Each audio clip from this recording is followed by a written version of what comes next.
started? बस अभी 1 minute में शुरू कर रहे हैं।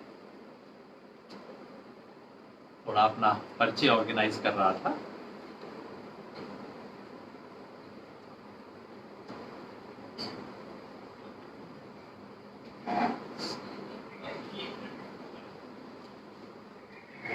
ये वित्त मंत्री जी ने ऐसा हिसाब भी इतना टेढ़ा कर रखा है कि उसे समझने के लिए भी थोड़ा टाइम लगता है। मैंने सोचा समझाने का एक तरीका होना चाहिए। नमस्कार, गुड आफ्टरनून। शनिवार का दिन है, फिर हम आपके सामने हाजिर हैं बात करने के लिए कि ये जो 20 लाख करोड़ का पैकेज प्रधानमंत्री ने देश को देने का वायदा किया था, उसकी हकीकत क्या है। अब तक 3 टुकड़े आ चुके हैं। किसी दोस्त ने कहा अब ये भी धारावाहिक हो गया है, जैसे सीरियल्स चलते हैं ना टीवी पे, 3 टुकड़े आ गए हैं, 2 भाग शेष हैं, लेकिन मोटे तौर पे हमें पता लग चुका है क्या है। तो उसकी हकीकत क्या है, उसको मैं आपके सामने रखना चाहता हूं। कई बार क्या होता है, इन सब चीजों में इतना आंकड़ों की भरमार हो जाती है कि बंदा कंफ्यूज हो जाता है कि भाई कहा क्या, अच्छा कुछ हुआ होगा, पता नहीं क्या एग्जैक्टली कहा होगा। इसलिए मैंने सोचा कि आंकड़ों की भरमार नहीं करेंगे, हम समझने की कोशिश करेंगे कि अब तक क्या हुआ है, किस स्टेज पे हम खड़े हैं, क्या हो सकता है। ये हमारी प्रयास रहेगा। अपनी बातचीत में जो फोकस होगा, ये 20 लाख करोड़ का एक्चुअली सच क्या है। रोज इतनी सारी घोषणाएं हो जाती हैं, आखिर में हम सोचते हैं अखबार के अंदर कुछ हेडलाइन सी भी आ गई, फिर लगता है कि हाँ कुछ तो हुआ ही होगा, भाई किसान के बारे में कुछ हुआ है, कुछ हुआ होगा, मजदूर को कुछ मिला है, एग्जैक्टली क्या मिला है पता नहीं, लेकिन कुछ तो मिल गया है, सरकार ने कुछ तो कर दिया है, ऐसा एक इंप्रेशन बन जाता है। क्या यही इंप्रेशन बनाना तो इसका खेल नहीं है।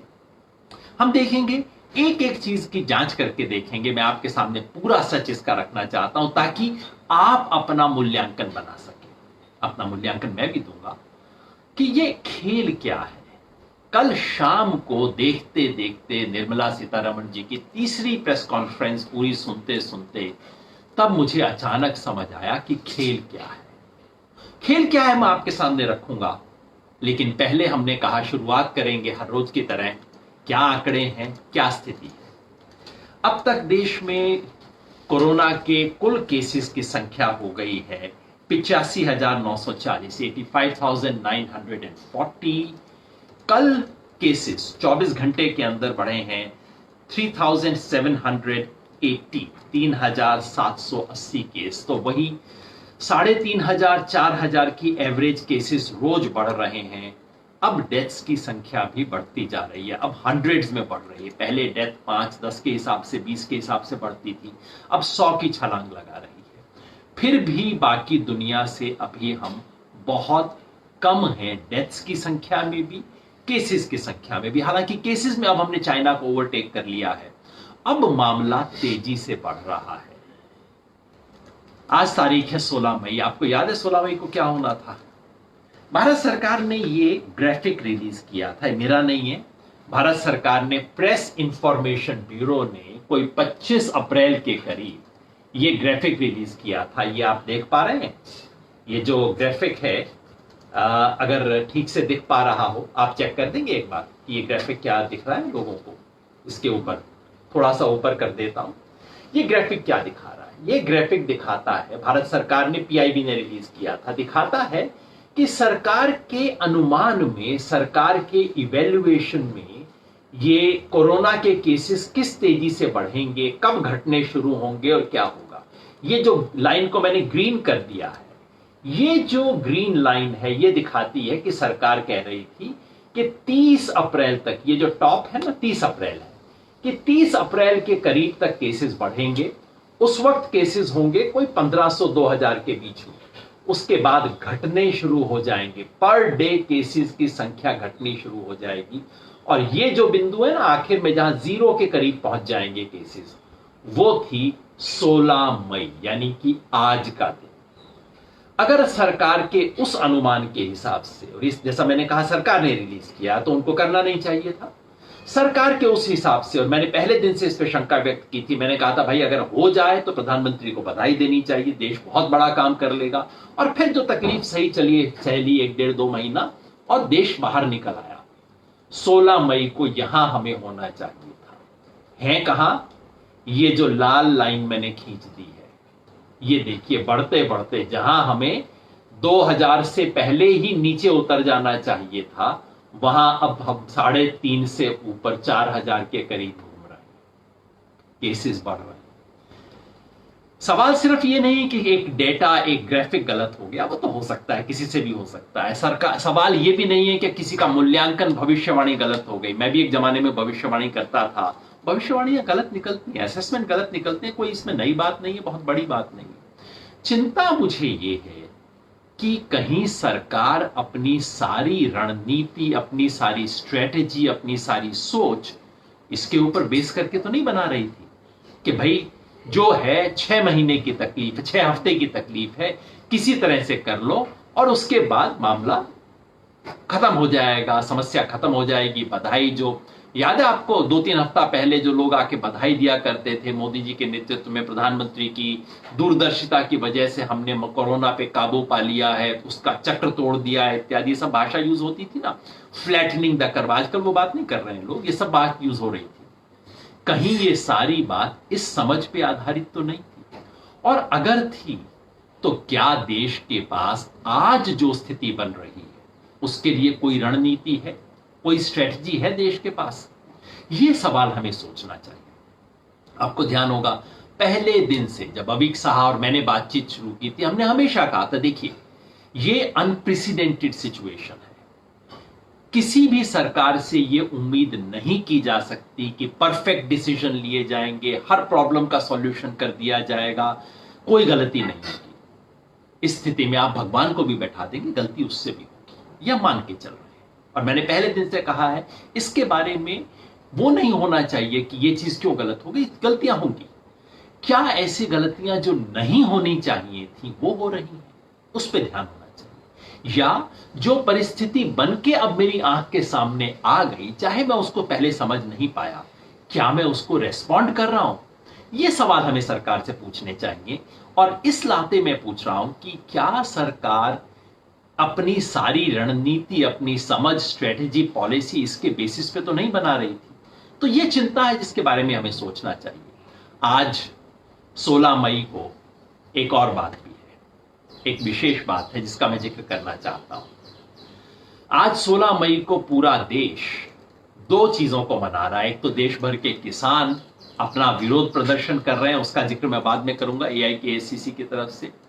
लेकिन देश भर के जो ह्यूमन राइट्स के लोग हैं वो आज एक विशेष व्यक्ति को याद कर रहे हैं। कौन है? आनंद तेलतुंबडे। याद क्यों कर रहे हैं? वो तो हमारे बीच हैं। आमतौर पे हम दिवंगत पुराने लोगों को याद किया करते हैं। डॉक्टर आनंद तेलतुंबडे हमारे बीच हैं, लेकिन आज हम उनको याद इसलिए कर रहे हैं कि वो जेल में है। जेल में किस लिए है? आनंद तेलतुंबडे कौन है? 2 मिनट इनके बारे में बताऊंगा, फिर उसके बाद हम अपनी बातचीत शुरू करेंगे। डॉक्टर आनंद तेलतुंबडे महाराष्ट्र के एक बहुत गरीब परिवार में पैदा हुए। परिवार में इनको पढ़ाने के लिए पैसा नहीं था, परिवार में खुद पढ़ाई लिखाई नहीं थी। तो बचपन में घरों में पेंटिंग करके, जो आते हैं ना लोग पेंटिंग करने, कली वगैरह करने, घरों में पेंटिंग करके इन्होंने अपनी पढ़ाई शुरू की। किसी तरह से इंजीनियरिंग कॉलेज में पहुंच गए और इतना स्मार्ट, इतना ब्राइट ये लड़का था कि उस दलित परिवार में जहां कोई एजुकेशनल अपॉर्चुनिटीज नहीं थे, जहां किसी तरह का उसको कोई सहारा नहीं था, सोशल कैपिटल, कल्चरल कैपिटल जिसको हम कहते हैं, वो नहीं था। वो बच्चा पहले इंजीनियरिंग पढ़ता है, फिर उसके बाद जो साइबरनेटिक्स है, जिसको आजकल बिग डेटा कहा जाता है, उसके अंदर स्पेशलाइज करने वाले भारत के बिल्कुल फर्स्ट इंजीनियर्स में से बनता है, जिन्होंने इसके अंदर स्पेशलाइज किया, बिग डेटा एक्सपर्ट बने पूरे देश के। उसके चलते उन्हें भारत सरकार का एक जो PSU है, पेट्रोनेट, उसके अंदर गए, उसके हेड बने डॉक्टर आनंद तेलतुंबडे। इस सब के बीच बड़ी बड़ी पोजीशन पे जाते रहे। इस बीच उन्होंने IIT से डिग्री ली, उसके बाद उन्होंने IIM अहमदाबाद से मैनेजमेंट की डिग्री ली और एक बड़ी कंपनी के एग्जीक्यूटिव बने, पेट्रोनेट के जो PSU है उसके हेड बने। लेकिन ये शख्स भूला नहीं कि वो कहां से आया था।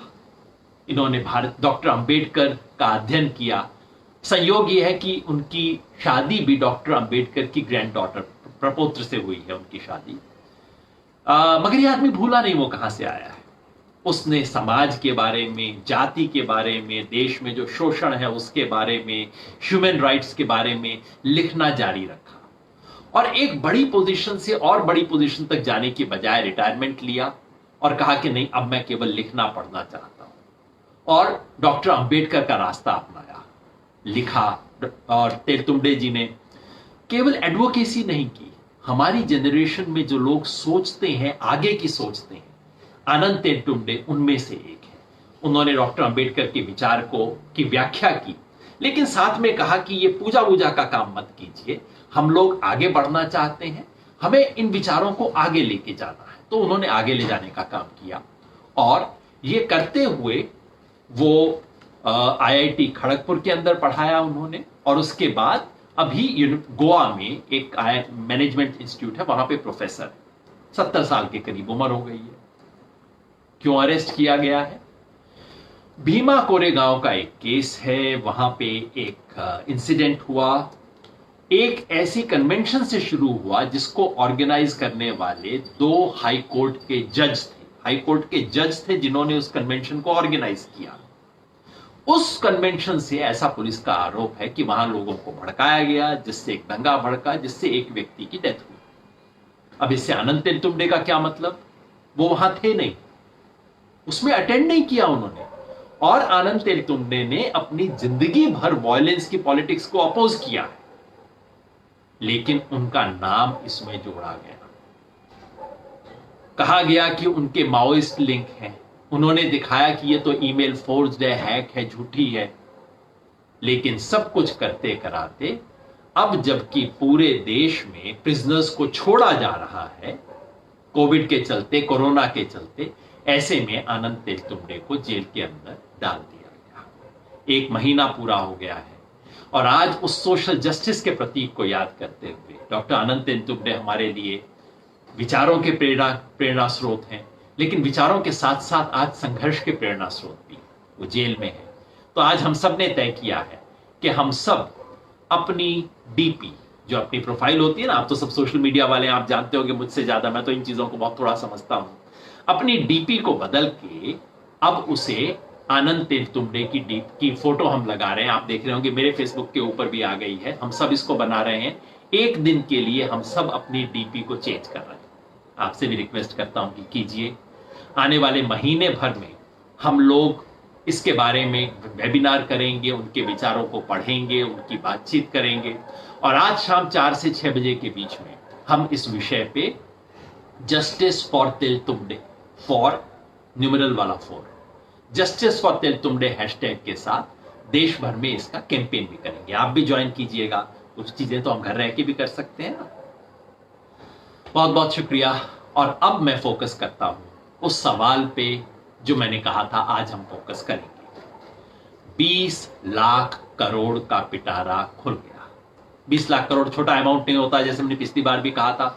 20 लाख करोड़ अगर इस देश के हर घर में बांट दिया जाए तो 15,000 रुपए मिल जाएंगे। 15 लाख तो मोदी जी वाले नहीं आए, 15,000 जरूर आ जाएंगे। अगर ऊपर के 30-35 करोड़ लोगों को छोड़ दिया जाए, बॉटम के 100 करोड़ लोगों को दिया जाए, तो हर व्यक्ति को 20,000 रुपया मिल जाएगा। 5 लोगों के परिवार को 1 लाख रुपया मिल सकता है। छोटा अमाउंट नहीं है, बड़ा है। इसलिए जब प्रधानमंत्री ने घोषणा की कि 20 लाख करोड़ का पैकेज दे रहे हैं, तो सबके मन में उम्मीद बंधी। मैंने पिछली बार कहा था बहुत बड़ा हो सकता है, लेकिन मैंने साथ में आशंका भी व्यक्त की थी और आपसे माफी भी मांगी थी कि ये देखिए, मतलब अभी लिफाफा खुलने से पहले मैं शंका व्यक्त कर रहा हूं, लेकिन क्या करूं, पहले सरकार कई ऐसे काम कर चुकी है जिसकी वजह से मुझे शंका करनी पड़ रही है और वो शंका सही साबित हो। 20 लाख करोड़ के पैकेज में मिला क्या?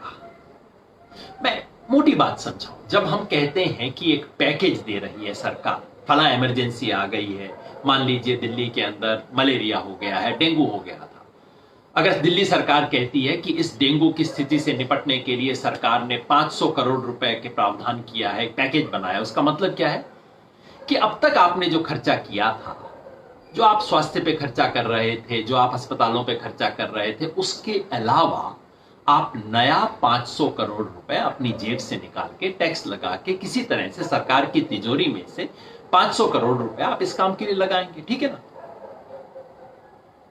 इसके अलावा आप और कई काम कर सकते हैं। आप कह सकते हैं कि हमने प्राइवेट हॉस्पिटल्स को कहा है कि लोगों का इलाज कर दो। आप कहेंगे कि लोगों को 2 दिन की छुट्टी भी हम दे देंगे इसके लिए, वो सब अलग है, वो झूंगा है, वो एक्स्ट्रा है। असली 500 करोड़। इसलिए जब मोदी जी ने कहा कि 20 लाख करोड़ का पैकेज देंगे, तो उसका मतलब हम सब लोगों के मन में ये था, मैंने यही सोचा, आप सब ने भी सोचा होगा कि सरकार ने अब तक जो एलोकेशंस किए हैं उसके एडिशन में, ओवर एंड अबव दैट, सरकार 20 लाख करोड़ रुपया देश को जो धक्का हुआ है उसको संभालने में लगाएगी। अमाउंट बड़ा है लेकिन धक्का भी बड़ा है। पिछले 70 साल से देश को इतना बड़ा इकोनॉमिक धक्का नहीं लगा है। इसलिए बहुत बड़े किसी दवा की, टॉनिक की आवश्यकता है देश को, और सिर्फ हमारे देश में नहीं, दुनिया भर में सरकारें ये कर रही हैं। कहीं जीडीपी का 5%, कहीं 8%, कहीं 10%। और जब सरकारें ये कर रही हैं तो उसका मुख्य हिस्सा क्या होता है? मुख्य हिस्सा दो होता है। या तो सरकार कहती है कि ये लीजिए, आपके पास पैसा दिया, जैसे अमेरिका सरकार ने क्या किया है कि तमाम लोगों को हर घर में 4000 के करीब डॉलर सीधा उनको चेक भेज दिया गया है कि आपके घर में इतना पैसा आएगा क्योंकि आपको कोई नुकसान हुआ होगा।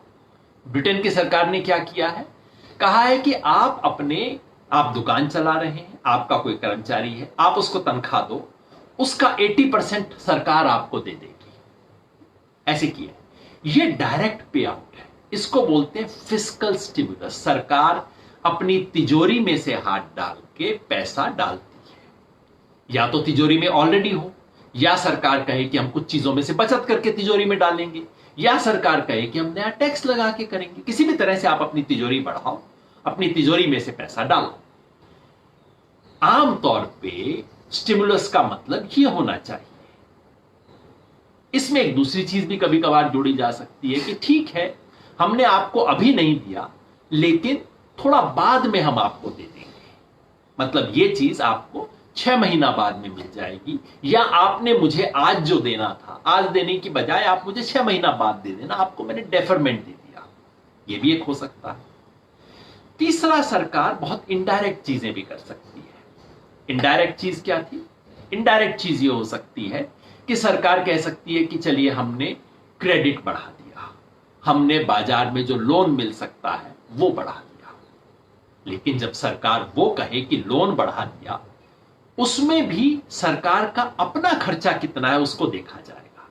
तो मैं जो सिंपल बात कह रहा हूं वो ये है कि अगर आपको नापना है, तौलना है कि पैकेज में कितना पैसा मिला, तो हमेशा ये पूछिए जी आप कितना खर्चा कर रहे हो।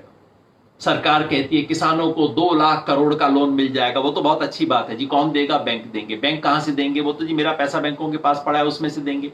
आप क्या दे रहे हो जी? सरकार कहे कि ठीक है, हम इस लोन के लिए गारंटी दे रहे हैं और गारंटी देने में हमारा 2000 करोड़ रुपए खर्च होगा, तो कहो ठीक है जी 2000 मैं पैकेज में गिन लेता हूं, बाकी 2 लाख तो ठीक है वो बैंक देंगे, आपस में देंगे, आपने करवा दिया, बहुत अच्छी बात है, लेकिन ये आपका कॉन्ट्रीब्यूशन है। ठीक बात है ना? नहीं तो हेराफेरी हो जाएगी। एक चुटकुला सुना के बात को हल्का कर देता हूं, फिर चलाता हूं। चुटकुला ये है कि एक सज्जन थे, उन्होंने एडवर्टाइज किया, कहा कि मुझे एक हेल्पर की जरूरत है, तनख्वाह नहीं होगी, 3 टाइम का खाना मिलेगा। तो आ गया बंदा साहब, मेरे जैसा कोई खाली बैठा था, पहुंच गया, कहा कि साहब बताइए, मैं काम करने को तैयार हूं। तो उन्होंने कहा बस काम ज्यादा नहीं है, घर का काम है और दिन में 3 बार गुरुद्वारे जाना है। साहब गुरुद्वारे क्यों जाना है? कि गुरुद्वारे जाके मेरा खाना ले आया करना तुम। तो साहब मुझे क्या मिलेगा? उसने कहा जब तुम गुरुद्वारे जाओ तो अपना खाना भी खा लेना। समझ आया क्या खेल हुआ है? कि मैंने कहा कि मैं आपको तनख्वाह दूंगा, 3 टाइम का खाना दूंगा, और मैंने क्या कहा, जाके 3 टाइम गुरुद्वारे खाना, मेरा खाना भी ले आना। ये चुटकुला जिस खेल की तरफ इशारा करता है वो एक बड़ा खेल है, और कहीं हमारे साथ 20 लाख करोड़ के इस बात में भी यही खेल खेला गया है।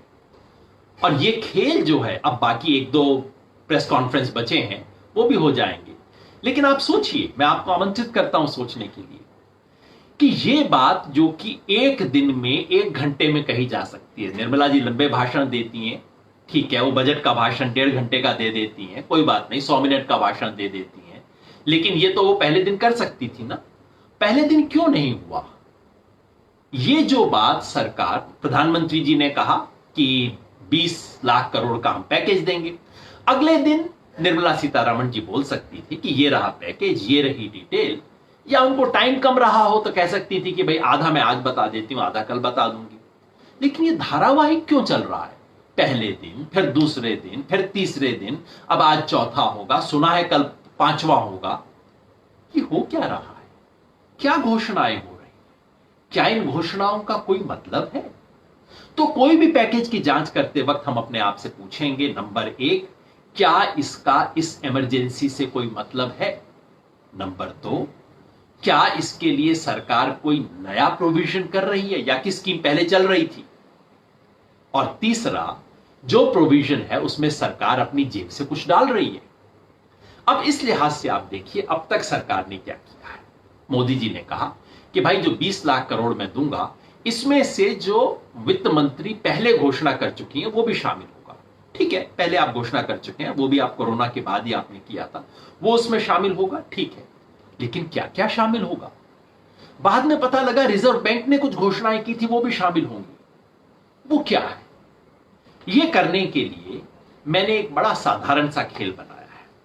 मैंने ये जो पर्चियां मैं तैयार कर रहा था ना आपके आने से पहले, ये मैंने खेल ये बनाया है कि मैंने 3 तरह की पर्चियां बना ली। एक पर्ची वो जो कि ये लाल रंग वाली पर्ची है। कुछ लाल रंग की पर्ची का मतलब है कि ये वो खर्चे हैं जो कि सरकार खुद अपनी जेब से डायरेक्टली करेगी, जो पैकेज होना चाहिए।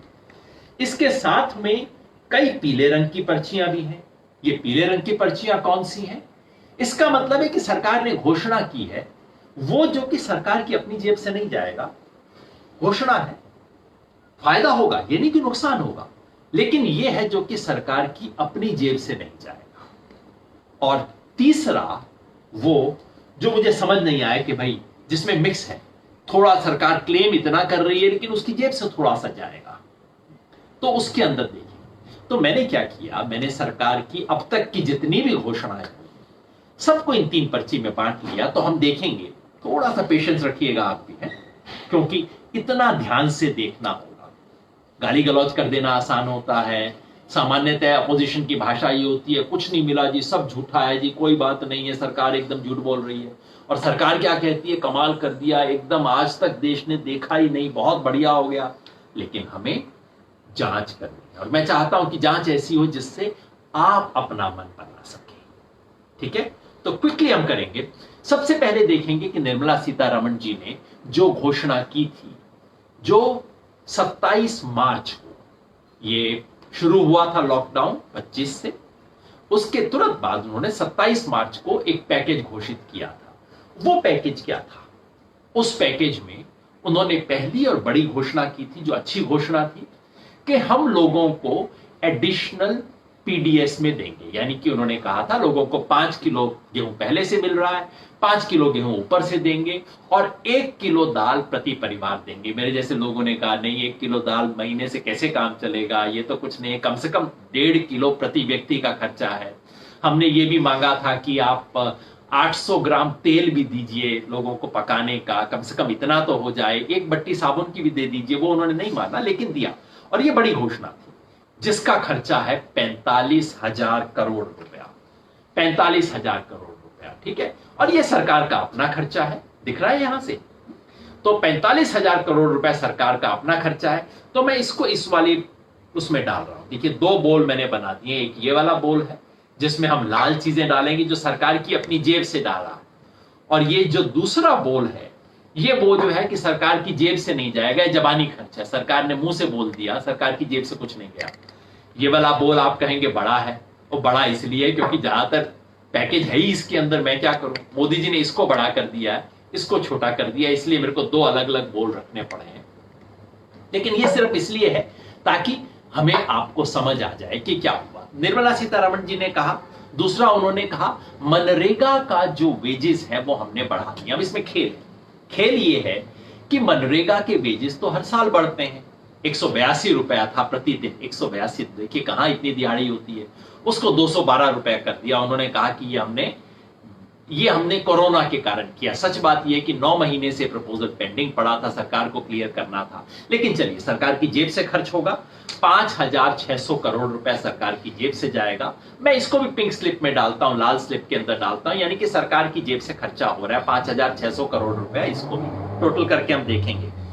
उन्होंने एक और घोषणा की कि एलपीजी के सिलेंडर 3 महीने तक फ्री दिए जाएंगे और उसके लिए 13,000 करोड़ का बजट रखा। ये जरूरत से ज्यादा है, एक्चुअली 13,000 करोड़ होगा नहीं, लेकिन फिर भी इसको मान लेते हैं क्योंकि उन्होंने कहा और सरकार की जेब से खर्चा होगा। कल उन्होंने वैसे हिसाब नहीं दिया कि अब तक कितना हुआ, बाकी चीजों का हिसाब दिया, लेकिन इसका हिसाब उन्होंने अभी तक नहीं दिया क्योंकि एक्चुअली इतना खर्चा हुआ नहीं है। कहां से कोई लेगा एलपीजी सिलेंडर, भाई सब कुछ बंद पड़ा है, कोई ले कैसे पाएगा। लेकिन उन्होंने 13,000 करोड़ किया, हम इसको मान लेते हैं कि 13,000 करोड़ रुपए सरकार का खर्चा अब नहीं होगा, 2 महीने बाद हो जाएगा, ऐसा उम्मीद करते हैं।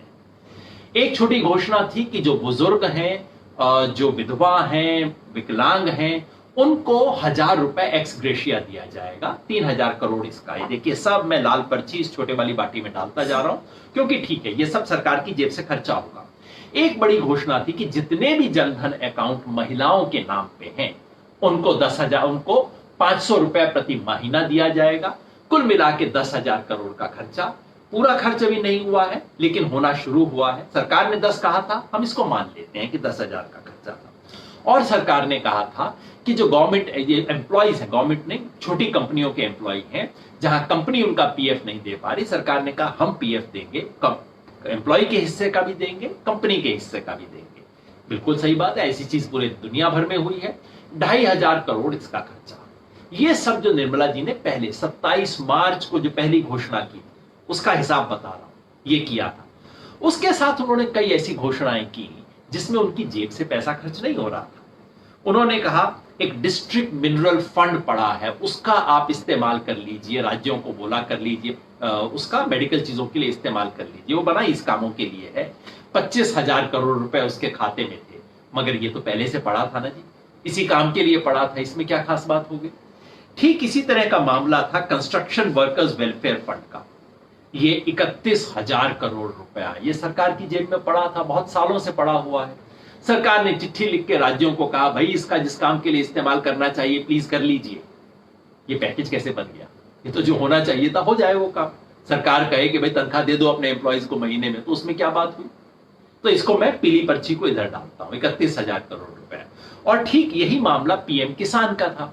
पीएम किसान जो सरकार की योजना है कि हर किसान को 500 रुपए महीना के हिसाब से 3 किस्त साल में दी जाती है, उसकी किस्त अप्रैल मई जून वाली आनी थी। सरकार ने कहा हम अप्रैल में दे देंगे, वैसे भी अप्रैल में ड्यू थी, होनी चाहिए थी, अप्रैल में मिलनी चाहिए थी क्योंकि 3 महीना हो चुका था। उसके नाम का सरकार ने 16,000 करोड़ रुपए क्लेम कर लिया। कल पता लगा है कि एक्चुअली 16 नहीं, खर्च तो 12 ही हुआ है, लेकिन ये तो खर्चा होना ही था, इसमें कोई नई बात क्या है, तो बजट में लिखा हुआ था। तो इसको मैं पीली पर्ची में डाल रहा हूं। फिर सरकार ने कहा कि हम एम्प्लॉयज को कहा कि आप अपने पीएफ से नॉन रिफंडेबल लोन ले सकते हैं। एम्प्लॉय का अपना ही पीएफ है, वहीं से ले रहा है, उसको इधर डाल दिया। सरकार ने कहा कि हम विमेन एसएचजी जो सेल्फ हेल्प ग्रुप है उसको लोन देंगे, अच्छी बात है, इसमें सरकार की जेब से कुछ नहीं गया है। उन्होंने कहा इससे, और हाँ, आरबीआई ने 3 बड़ी बड़ी डिक्लेरेशन की थी। आरबीआई क्या करता है, बैंक कितना लोन दे सकते हैं ये आरबीआई तय करता है। यानी कि आरबीआई कहता है कि आपके जेब में इतना पैसा होगा तो आप इतना लोन दे सकते हैं, इसकी रेशो तय कर देता है। अगर आपके पास 100 रुपया नकद पड़ा है तो आप 1,000 रुपए तक का लोन दे सकते हैं, आप 50,000 का लोन नहीं ले सकते। ये बात रिजर्व बैंक बता के रखता है। तो इसलिए हम ये कर रहे हैं, रिजर्व बैंक ने 3 घोषणाएं तब की थी मार्च के महीने। पहले उन्होंने कहा था स्टैट्यूटरी लिक्विडिटी रेशियो को चेंज करेंगे, सीआरआर को चेंज करेंगे, लॉन्ग टर्म रेपो ऑपरेशन को हम चेंज करेंगे। तीन है, इतनी टेक्निकलिटी में मैं नहीं जाऊंगा, मैं भी कोई फाइनेंशियल एक्सपर्ट नहीं हूं, खामखा एक्सपर्ट होने का दावा नहीं करूंगा। लेकिन इंपॉर्टेंट बात यह है कि इसमें ना भारत सरकार की जेब से एक पैसा गया, ना रिजर्व बैंक की तिजोरी से एक पैसा गया। रिजर्व बैंक ने बैंकों से कहा ठीक है तुम और लोन देना चाहते हो दे लो। पहले तुम 100 रुपया के अगेंस्ट 500 का लोन दे सकते थे, अब तुम 100 के अगेंस्ट 600 का लोन दे दो, कोई बात नहीं, हमें एतराज नहीं। और उसके नाम पे कितना हो गया पैकेज? एक था ये रिवीजन इन लिक्विडिटी रेशियो, 1,37,000 करोड़ रुपया, पीली पर्ची है, इसमें सरकार की जेब से कुछ नहीं गया। दूसरा जो मेजर था सीआरआर को कट करना, 1,37,000 करोड़ रुपया। आप देख रहे हैं वहां हम 2,000 की पर्ची डाल रहे थे, 2,500 की, कोई एक 40,000 की, यहां एक एक झटके में कितनी पर्चियां डल रही हैं। ये पैकेज है साहब। और तीसरा था targeted long term repo operation, जिसके लिए 3,74,000 करोड़ रुपया। मैं ये नहीं कह रहा हूं कि धोखाधड़ी है, ये सब अच्छी चीजें हैं। मार्केट में बैंक ज्यादा क्रेडिट दे सकें ये अच्छी बात है, लेकिन ये क्रेडिट अभी गया नहीं है, किसी की जेब में नहीं पहुंचा है, और अगर पहुंचेगा भी तो सरकार की जेब से नहीं गया है। अभी तो हालत ये है कि बैंक क्रेडिट देने को तैयार नहीं है। कैसे देंगे? जिस मार्केट में डिमांड नहीं हो, जहां आपको पता है कि वो बंदे की फैक्ट्री बंद है, काम नहीं हो रहा है, कार उसकी बिक नहीं रही, स्कूटर उसका बिक नहीं रहा, बैंक मैनेजर पागल है जो उसको लोन दे देगा, है ना? तो लोन, अभी ये सारी चीजों को मैंने इसलिए पीली पर्ची में डाला है कि ये ना तो सरकार की जेब से गया है, ना ही अभी तक किसी की जेब में पहुंचा है। ये बैंकों को सुविधा प्रोवाइड की गई है कि आप चाहें तो ऐसा कर सकते हैं। अच्छी बात है, इससे इसको पैकेज में शामिल मत कीजिए, ये थोड़ा सा हेराफेरी का खेल है। उसके बाद दो चीजें और हुई। रिजर्व बैंक ने अप्रैल के महीने में 2 और घोषणाएं की थी जो हम मिस कर गए थे। वो ये था कि उन्होंने, रिजर्व बैंक ने कहा कि हम रीफाइनेंसिंग करेंगे सिडबी और नाबार्ड की, 1,00,000 करोड़ रुपया है इसका। रिजर्व बैंक ने अपनी जेब से नहीं दिया है, उनको अलाउ किया गया है 1,00,000 करोड़ रुपए। इसकी भी पीली पर्ची बनेगी, इसकी तो लाल बन नहीं सकती। और लिक्विडिटी फैसिलिटी म्यूचुअल फंड्स को दी गई, जैसे बैंकों को दी गई थी उसी तरह म्यूचुअल फंड को भी 50,000 करोड़ रुपया दे दिया गया। ये तो ये सारा हिसाब था 20,00,000 करोड़ रुपए की घोषणा से पहले का। लेकिन प्रधानमंत्री ने कहा कि जो हमने मार्च के महीने से कर दिया उसको भी हम इसमें शामिल करेंगे। मैं कहता हूं ठीक है, ये बात सही है, आपकी सरकार ने किया है, पहले जो घोषणा की थी। पर हां, लाल और पीली पर्ची को अलग करना पड़ेगा, मिक्स मत कीजिएगा, मिक्स करने से गड़बड़ हो जाएगी, ठीक है ना? तो हम इसको अलग अलग कर रहे हैं और हमने देखा अब तक क्या था। अब फटाफट हम देख लेते हैं कि पिछले 3 दिन के अंदर क्या खेल हुआ है। वित्त मंत्री जी आई, पहले दिन उन्होंने कहा, कई घोषणाएं की। एक घोषणा थी कि जैसे हमने पहली बार लोगों को 2 महीने के लिए, 3 महीने के लिए ईपीएफ के अंदर पीएफ का कंट्रीब्यूशन सरकार ने किया, उस तरह से हम 2 महीने के लिए और करेंगे। इसका 2,500 करोड़ रुपया खर्च होगा। सही बात है, सरकार की जेब से जाएगा, सीधा दे रही है, अच्छा काम है, करना चाहिए सरकार को, धन्यवाद करना चाहिए। 2,500 करोड़ रुपए इसकी लाल पर्ची मैं यहां पे डाल देता हूं। फिर उन्होंने कहा 13 तारीख को कि हम एक फंड ऑफ फंड्स बनाएंगे एमएसएमई को सपोर्ट करने के लिए। 50,000 करोड़ का फंड होगा। सरकार कितना देगी? 10,000 सरकार देगी। अब इसके लिए तीसरे रंग की पर्ची है, ये ना पीली है ना लाल है, बीच वाली पर्ची है जिसमें 2 आंकड़े लिखे हुए हैं। 50,000 करोड़ का फंड होगा, यानी कि सरकार ने अपने पैकेज में 50,000 करोड़ शामिल कर लिया है, लेकिन खर्चा जो सरकार का है 10,000 है। इसलिए मैं अपनी गिनती में इसको 10,000 गिनूंगा। 10,000 करोड़ सरकार खर्च कर रही है। उन्होंने ये कहा कि सबऑर्डिनेट डेट जो है, यानी कि कुछ कंपनियां जो लोन देती हैं लेकिन जिनकी स्थिति थोड़ा डावाडोल है, जिनका लोन बड़ा रिस्की होता है, उनको डेट देने के लिए सरकार ने एक फैसिलिटी क्रिएट की 20,000 करोड़ रुपए की। सरकार का खर्चा कितना होगा? 4,000 करोड़ सरकार का भी खर्चा हो जाएगा। ठीक बात है, उसको भी इसमें शामिल कर लेते हैं। 4,000 करोड़ सरकार का, 20,000 टोटल पैकेज में जुड़ा है। और सरकार ने घोषणा की कि हम एक एनबीएफसीज को, ये जो इनफॉर्मल लेंडिंग वाले बैंक्स होते हैं, इनको भी हम एक क्रेडिट फैसिलिटी देंगे। और अगर इनका दिया हुआ लोन डूब जाए तो पूरा तो जिम्मेवारी हम नहीं लेंगे, लेकिन आपका अगर 100 रुपया डूब गया तो 20 रुपया पहला मैं आपको दे दूंगा। सरकार ने घोषणा की, अच्छी घोषणा थी, फायदा होगा इससे, लेकिन सरकार का अपना खर्चा इसमें कम है। 45,000 का फंड है, सरकार का खर्चा होगा 9,000। ठीक है, एक एक चीज को ईमानदारी से हम कैलकुलेट कर रहे हैं, इधर भी डल रहा है, यहां पे भी डल रहा है।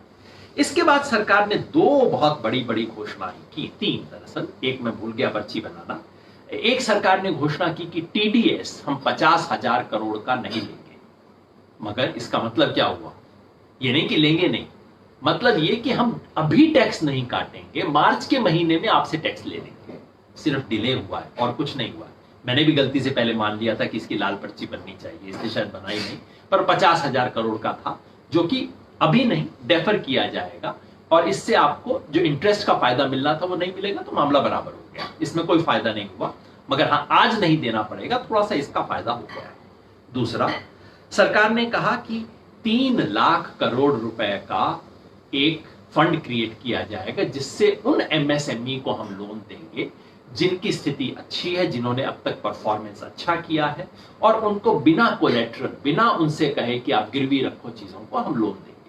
फिलहाल सरकार का खर्चा 0 है इसमें, अगले साल से सरकार का कुछ खर्चा शुरू होगा, तो इसलिए उसको फिलहाल मैं 0 वाले में डाल रहा हूं। पीली पर्ची है उसकी, 3 लाख करोड़ रुपया ये।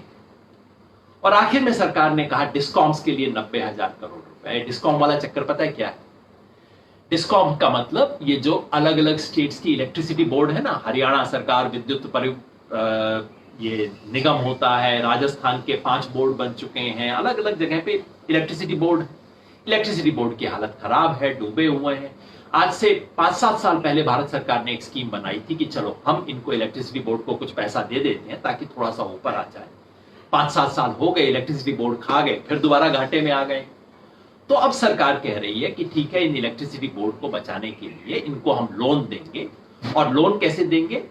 कि सरकार की कुछ पीएसयू हैं, वो मार्केट में बॉन्ड इशू करेंगी, बॉन्ड इशू करके आप मेरे से पैसा उठाएंगी, उसको इलेक्ट्रिसिटी बोर्ड को देंगी, और राज्य सरकार उसकी गारंटी लेगी। पैसा जनता का मिलेगा इलेक्ट्रिसिटी बोर्ड को, गारंटी लेगी राज्य सरकार। तो ये केंद्र सरकार के पैकेज में कैसे आ गया, मुझे तो समझ नहीं आया। और इसका कोविड और लॉकडाउन से क्या संबंध है, ये तो मुझे समझ नहीं आया। आपको समझ आया तो मुझे बता देना। ये 90,000 करोड़ का आइटम है, तो इसकी भी पूरी पर्ची डाल के इधर करनी पड़ेगी। तो ये मैंने अब तक आपको बताया कि क्या स्थिति हमारे पास है, जिसमें हमारे को ये जो पैकेज है, इस पैकेज की सच्चाई अभी तक क्या है, ये हमने पहले दिन की देखी। अब फटाफट मैं आपको दूसरे दिन और तीसरे दिन का खेल भी बता देता हूं। दूसरे दिन जो हुआ, जब सरकार ने कहा 14 तारीख को जो दूसरी ट्रेंच, दूसरा धारावाहिक का दूसरा एपिसोड जब आया, तो निर्मला जी ने 2-3 घोषणाएं की जो ठीक थी। एक, उन्होंने कहा कि माइग्रेंट मजदूर को 3.5 को हम उनको भी फूड देंगे। थोड़ा सा पेंच है उसमें। उन्होंने कहा कि उनको 5 किलो राशन मिलेगा और 1 किलो दाल मिलेगी, लेकिन बाकियों को 10 किलो मिलेगा। चलिए, ये छोटी बात है। ज्यादा बड़ी दिक्कत ये है कि माइग्रेंट वर्कर की पहचान कैसे होगी। बंबई के अंदर कोई आदमी है, वो कैसे करेगा साबित कि भाई मैं माइग्रेंट लेबर हूं? फिर उसके बाद ये कि आपको कौन से वाली राशन की दुकान अलॉट होगी, इसका रास्ता क्या हो सकता है?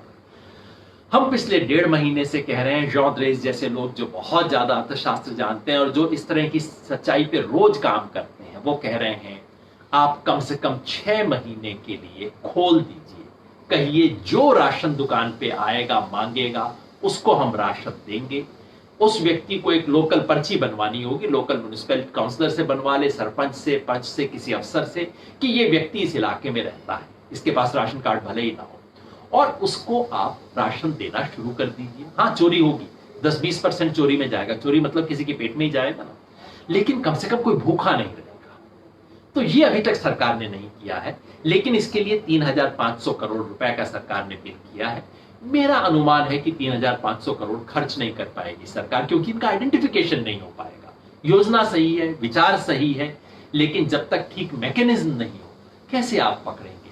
और ये याद रखिए, गांव में जिन लोगों के पास राशन कार्ड नहीं है, उनके लिए अभी भी सरकार ने दरवाजे नहीं खोले, जेब नहीं खोली। खोल देते कोई इसमें 20-40 हजार करोड़ रुपया और खर्च हो जाता, इससे बड़ी बात नहीं थी। 20 लाख करोड़ में 20,000 करोड़ कोई बड़ा अमाउंट नहीं है, कर सकते थे। जैसे मैंने पिछली बार भी बोला था, सारे मजदूरों की सारी ट्रेन फ्री कर दी जाए तो सरकार के लिए 1,000 करोड़ का खर्चा है, सिर्फ 1,000 करोड़ का खर्चा है। और ये जो सारी हम रोज देख रहे हैं ना कहानी, किस्से, सब बंद हो जाते। ज्यादा नहीं, 1,000 नहीं, आप 2,000 करोड़ खर्च कर दीजिए, 5,000 करोड़ खर्च कर दीजिए। ये जो तस्वीरें रोज देखने को मिल रही हैं, देख के हर हिंदुस्तानी का दिल डूब जाता है, शर्म से झुक जाता है। सिर्फ 5,000 करोड़ का खेल था, इससे फालतू नहीं था। मैक्सिमम से मैक्सिमम, वैसे तो मैं कह रहा हूं 1,000 करोड़ में हर रोज 300 ट्रेन चल सकती है। आप समझ रहे कितना मामला था? ये नहीं हुआ। खैर 3,500 करोड़ रुपए सरकार ने इसमें कहा है, मेरे ख्याल से खर्च नहीं कर पाएगी, लेकिन इसको हमें इधर ही डालना चाहिए क्योंकि ये सरकार का अपना खर्चा है। सरकार ने अगले दिन एक और कहा कि जिन लोगों ने बहुत छोटा लोन लिया है, शिशु लोन जिसको बोलते हैं, 50,000 रुपए से कम का जो लोन लिया, उसमें उनके इंटरेस्ट को सरकार 2% कम कर देगी। अच्छी स्कीम थी, 2% की बजाय थोड़ा ज्यादा कर देते अच्छा रहता। और ये बात तो किसान को भी की जा सकती थी ना, ये बात तो तमाम छोटे मजदूरों को की जा सकती थी, और ये बात एसएमएमई को की जा सकती थी। वो सब नहीं हुआ। ये हुआ है, इसकी कॉस्ट है 1,500 करोड़ रुपया। ये खाली कर्ज नहीं है, ये 1,500 करोड़ रुपया सरकार अपनी जेब से देगी ताकि छोटा लोन वालों का जो लोन का रेट है वो 2% कम हो जाए। बिल्कुल ठीक बात है, लाल पर्ची इसकी हम बनाएंगे।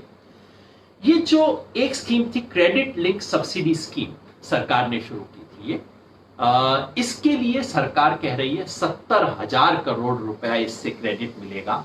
सरकार का अपना खर्च 4 से 5 होगा। सरकार ने बोला नहीं, निर्मला जी ने अपनी प्रेस कॉन्फ्रेंस में नहीं बताया था, लेकिन बाद में लोगों ने कहा कि नहीं, हमारा सरकार के अफसरों ने बताया कि हमारा 4 से 5,000 करोड़ खर्च इसके अंदर हो जाएगा सरकार का। हम 5 मान लेते हैं, 5 इसको भी मान लिया। अब आ गए हम आखिरी दिन, तीसरा दिन। तीसरे दिन जो हुआ वो तो मुझे समझ ही नहीं आया कि क्या हुआ। मैंने मान लिया था कि 2 बड़ी घोषणाएं हो गई हैं, लगभग सारी सरकार कर चुकी है, शायद अब मिडिल क्लास के लिए 1-2 चीजें टैक्स वैक्स की देनी बाकी होंगी। कल मुझे फोन आने शुरू हुए कि योगेश जी कृषि के ऊपर आज बोल रही है निर्मला सीतारमण जी। मैंने कहा कैसे बोल सकती है, तो हो गया। किसान को जो देना था, जो उन्होंने कहना था, 2 स्कीम थी, उस स्कीम का मैंने शायद जिक्र नहीं किया। हाँ ये देखिए, अरे सॉरी, 14 के 2-3 आइटम रह गए थे, उससे याद आया। 14 तारीख को, परसों ही, उन्होंने स्ट्रीट वेंडर के लिए, रेहड़ी पटरी वालों के लिए 5,000 करोड़ रुपए की घोषणा की। हमारे मंत्री कह गए, रविशंकर प्रसाद जी कह गए, हर रेहड़ी पटरी वाले को 10,000 करोड़ रुपए सरकार, 10,000 रुपए सरकार दे रही है। ध्यान से देखा तो वो लोन स्कीम। अब आप बताइए कौन रेहड़ी पटरी वाला बैंक जाके बैंक से लोन लेगा? उसकी हिम्मत नहीं होगी मैनेजर से जाके बात करने की, यूं भगा देगा मैनेजर तो उसको। तो खैर, अगर स्कीम है 5,000 करोड़ की, लेकिन ये पीली पर्ची है, ये क्रेडिट, सरकार की जेब से एक पैसा नहीं जा रहा है, सबवेंशन इसमें कुछ नहीं है, इसकी पीली पर्ची हुई। किसानों के लिए 2 घोषणाएं की गई थी। पहली घोषणा ये थी कि नाबार्ड जो है वो रूरल बैंक्स को 30,000 करोड़ रुपए देगा। अब नाबार्ड का जो पैसा है सरकार का पैसा नहीं है। नाबार्ड बैंक किसी भी बैंक की तरह बाकी लोगों से बॉन्ड इशू करके पैसा मार्केट से उठाता है, वो मेरा आपका पैसा है, सरकार का पैसा नहीं है। 30,000 करोड़ रुपए नाबार्ड जो है रूरल बैंक्स को देगा ताकि वो किसान को लोन दे सके। अच्छी बात है, लेकिन सरकार की जेब से कुछ नहीं गया, तो ये इसको इधर डाला। और सरकार ने एक बड़ी घोषणा की थी किसानों के बारे में। ये कहा था कि जो किसान क्रेडिट कार्ड रखने वाले हैं उनमें हम उनकी संख्या बढ़ाएंगे। किसान क्रेडिट कार्ड की सुविधा हम उन तमाम किसानों को देंगे जो कि किसान सम्मान निधि में जिनको पैसा मिलता है। सरकार की अलग अलग लिस्टें होती है ना, एक लिस्ट में पता नहीं होता, दूसरे लिस्ट में नाम होता है। तो सरकार ने कहा भाई जिस भी लिस्ट में तुम्हारा नाम होगा तुम्हें हम किसान क्रेडिट कार्ड की सुविधा दे देंगे। अच्छी बात है। इससे सरकार ने कहा कितना लोन होगा? 2 लाख करोड़ रुपए का और लोन मिलना शुरू होगा। फिलहाल कोई 10-11 लाख करोड़ रुपए का लोन किसान एक साल में उठाते हैं, अब ये 2 लाख करोड़ और बढ़ जाएगा। सरकार की जेब से क्या गया? कुछ नहीं गया, सरकार अभी कुछ नहीं दे रही। और ज्यादा इससे मजे की बात बताऊं, वो ये कि ये दोनों घोषणाएं निर्मला सीतारमण जी अपने बजट स्पीच में कर चुकी थी।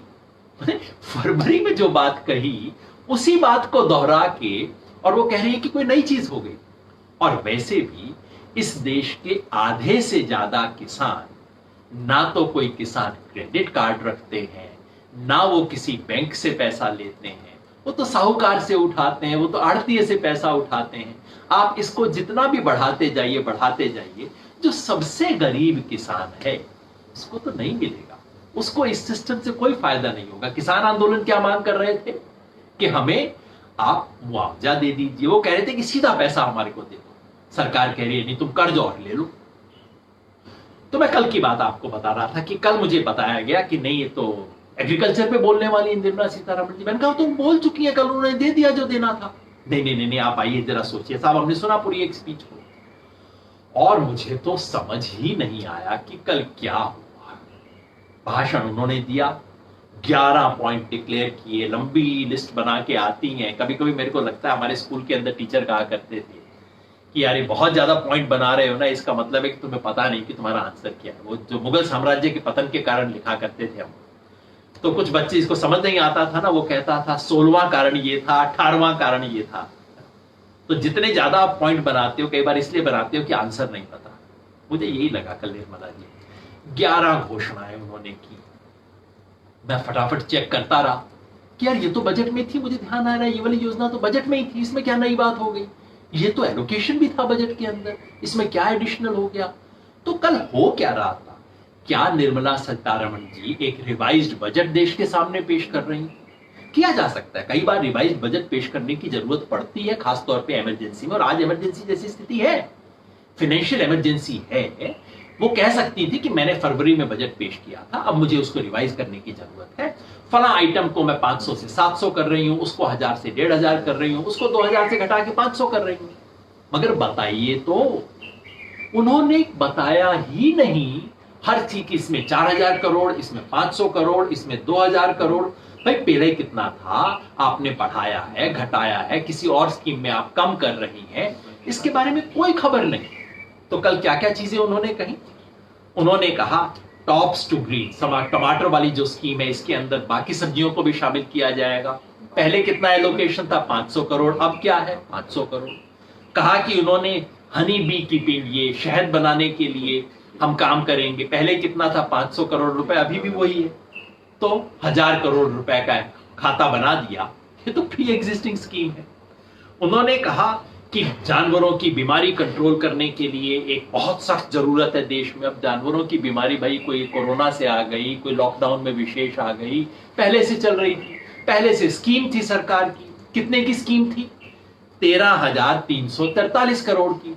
कल इन्होंने क्या घोषणा की, 13,343। क्या घोषणा हुई भाई, क्या हुआ, भर्ती का माल। जैसे कई बार एग्जाम में होता है ना पेपर में कि चलो कुछ पेपर भरना है, इसलिए कुछ कुछ लिखते जाओ, कुछ कहानी को लंबा करते जाओ, यही मामला था, कुछ भी नहीं था इसके अंदर। तो खैर ये भी घोषणा हो गई साहब। फिर कहा मत्स्य संपदा, फिशरीज को हम प्रोत्साहन देंगे। फिशरीज को प्रोत्साहन देने की बात उन्होंने, इस पे भाषण उन्होंने बजट में भी दिया था, तब ब्लू रेवोल्यूशन उसको नाम दिया था।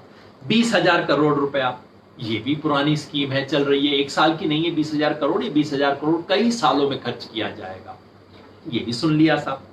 फिर उन्होंने कहा एनिमल हस्बेंड्री के लिए एक इंफ्रास्ट्रक्चर फंड बनेगा। अच्छी बात है, सारी चीजें अच्छी है, कोई स्कीम खराब नहीं है, लेकिन कल घोषणा क्यों हो रही थी इसकी? इसका 15,000 करोड़ कौन देगा, नाबार्ड देगा। नाबार्ड को पैसा कहां से मिलेगा, मार्केट से मिलेगा, सरकार तो नहीं देगी, इसमें नई बात क्या है। और फिर एक बड़ा agriculture infra fund, 1 lakh crore रुपए का, बड़ी घोषणा, अच्छी घोषणा। पैसा कौन देगा, नाबार्ड देगा। कितने समय में पैसा आएगा, हम जानते नहीं कितने समय में पैसा आएगा, क्योंकि पैसा तो अभी हो सकता है 4 साल में आए, 5 साल में आए, पैसा तो बढ़ता जाएगा, लेकिन सरकार की जेब से कुछ नहीं जा रहा है। तो इसका 1 लाख करोड़ का बिल बना दिया। अब आप समझते हैं कैसे बिल बनते हैं, फर्जी बिल बना करते हैं ना कई बार कंपनी वगैरह के अंदर। 1 लाख करोड़ का बता दिया। ये भी नहीं बताया कि ये 1 लाख करोड़ नाबार्ड क्या 1 साल में इकट्ठा करेगी, क्या इससे किसानों को मिलेगा, इसका कोई बैकग्राउंड नहीं है। मतलब मुझे तो ऐसा लगा कि जैसे एग्जाम जाने से पहले कुछ नोट्स पकड़ लेते हैं ना, यार जरा पर्ची देना, कुछ पॉइंट देना, बताने हैं वहां पे, उस तरह का काम लगा। ना तो कोई पहले से सोच के तैयारी, घोषणा से पहले, और मुझे लगता है ना ही उसके बाद कुछ करने की नीयत है। दो तीन घोषणा और हुई जिसमें शायद पैसा इन्वॉल्व हो सकता है। एक है हर्बल कल्टीवेशन के लिए 4,000 करोड़ रुपया, ये मैंने देखा पहले नहीं था, तो मैं मान के चलता हूं कि शायद सरकार खर्च करेगी, कोई पता नहीं है। कहीं बताया भी नहीं कि भाई पहले बजट में नहीं था, अब हम करेंगे। पहले हर्बल कल्टीवेशन के लिए नेशनल मेडिसिनल प्लांट बोर्ड को पैसा दिया जाता, तो बहुत अच्छा इनिशिएटिव है ये, लेकिन उसको 4,000 करोड़ कहां दिया जाएगा, किस तरह से दिया जाएगा, क्या ये भी क्रेडिट होगा या कि सरकार अपनी जेब से देगी?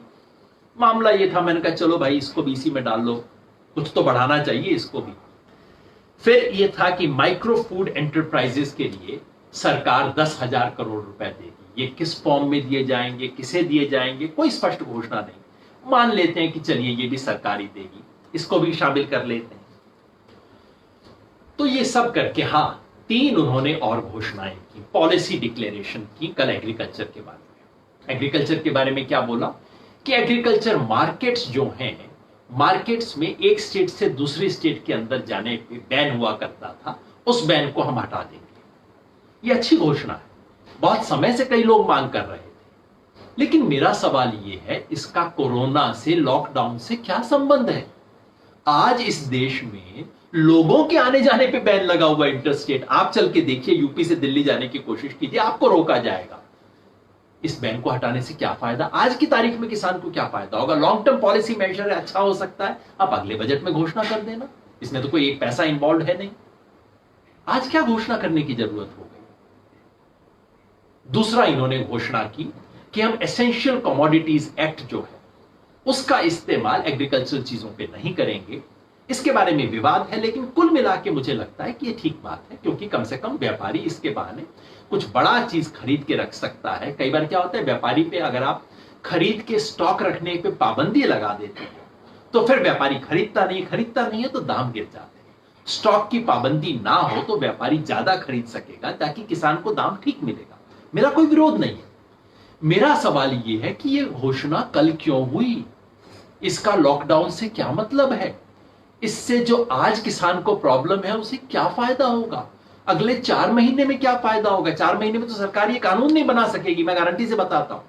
कानून भी नहीं बनेगा, लागू होना तो आप समझिए 4 साल लग जाएंगे। ये क्या हो रहा है? और मजे की एक और बात बताऊं, इससे 3 हफ्ता पहले सरकार ने खुद एसेंशियल कमोडिटीज एक्ट इन्वोक किया है। तो सरकार एक तरफ कह रही है हम एसेंशियल कमोडिटीज एक्ट का इस्तेमाल नहीं करेंगे, बहुत गलत है, किसानों को बड़ा नुकसान होता है, और खुद ही 2 हफ्ता पहले आप खुद उसको इस्तेमाल कर चुके हो। जैसे परसों निर्मला जी ने कहा कि मजदूरों को मिनिमम वेजेस मिलने चाहिए, मजदूरों के साथ ऐसा कानून बनाएंगे, वो कानून बनाएंगे, और उससे 1 हफ्ता पहले उत्तर प्रदेश, मध्य प्रदेश, गुजरात, राजस्थान, पंजाब, सब तरफ उसको खत्म किया जा रहा है लेबर लॉज को, और सरकार कह रही है बहुत अच्छा काम कर रहे हो, खत्म करना चाहिए। क्या रहा है? इतने बड़े संकट के समय हम क्या सोच भी रहे हैं क्या हो रहा है? खैर, इस सारी पर्चियों का मामला यह था कि मेरे को पर्चियों का हिसाब आपको देना था। पर्चियां इसलिए हमने की थी कि हमने सोचा कि पता तो लगे कि 20 लाख करोड़ में अब हम कहां हैं। जहां तक पीली पर्चियों का ताल्लुक है, अब तक अंदाजन 18 लाख करोड़ की पीली पर्चियां आ चुकी हैं। यानी कि सरकार अपना इसके अंदर, मतलब जो सरकार का पैकेज है, पीली नहीं, पीली लाल सारी मिला के 18 लाख करोड़ से थोड़ा ज्यादा बन चुका है। सरकार भी कैलकुलेट नहीं कर पा रही है। रोज शाम को बैठ के शायद सोचते हैं चलो ये लिख दो, शाम को आके शायद सोचते हैं कि अच्छा प्रेस कॉन्फ्रेंस में बोल तो दिया था, अब इसको शामिल कर ही ले, अब क्या करें। कुछ ऐसा ही चल रहा है, मुझे ऐसा लगता है। तो खैर ये हो गया। तो अब तक 20 में से 18 लाख करोड़ से ज्यादा की घोषणा हो चुकी है। इसमें लाल पर्ची कितनी है, यानी कि जिसके बारे में हमें सॉलिड पता है कि सरकार की जेब से सीधा खर्चा होगा, वो है सिर्फ 86,600 करोड़ रुपया। 86,600 करोड़ रुपया, 1 लाख भी नहीं है। और उसमें अगर आप ये केसरिया पर्ची भी जोड़ दीजिए, वो है 42,000 करोड़ रुपया। तो दोनों को मिला के कितना बना?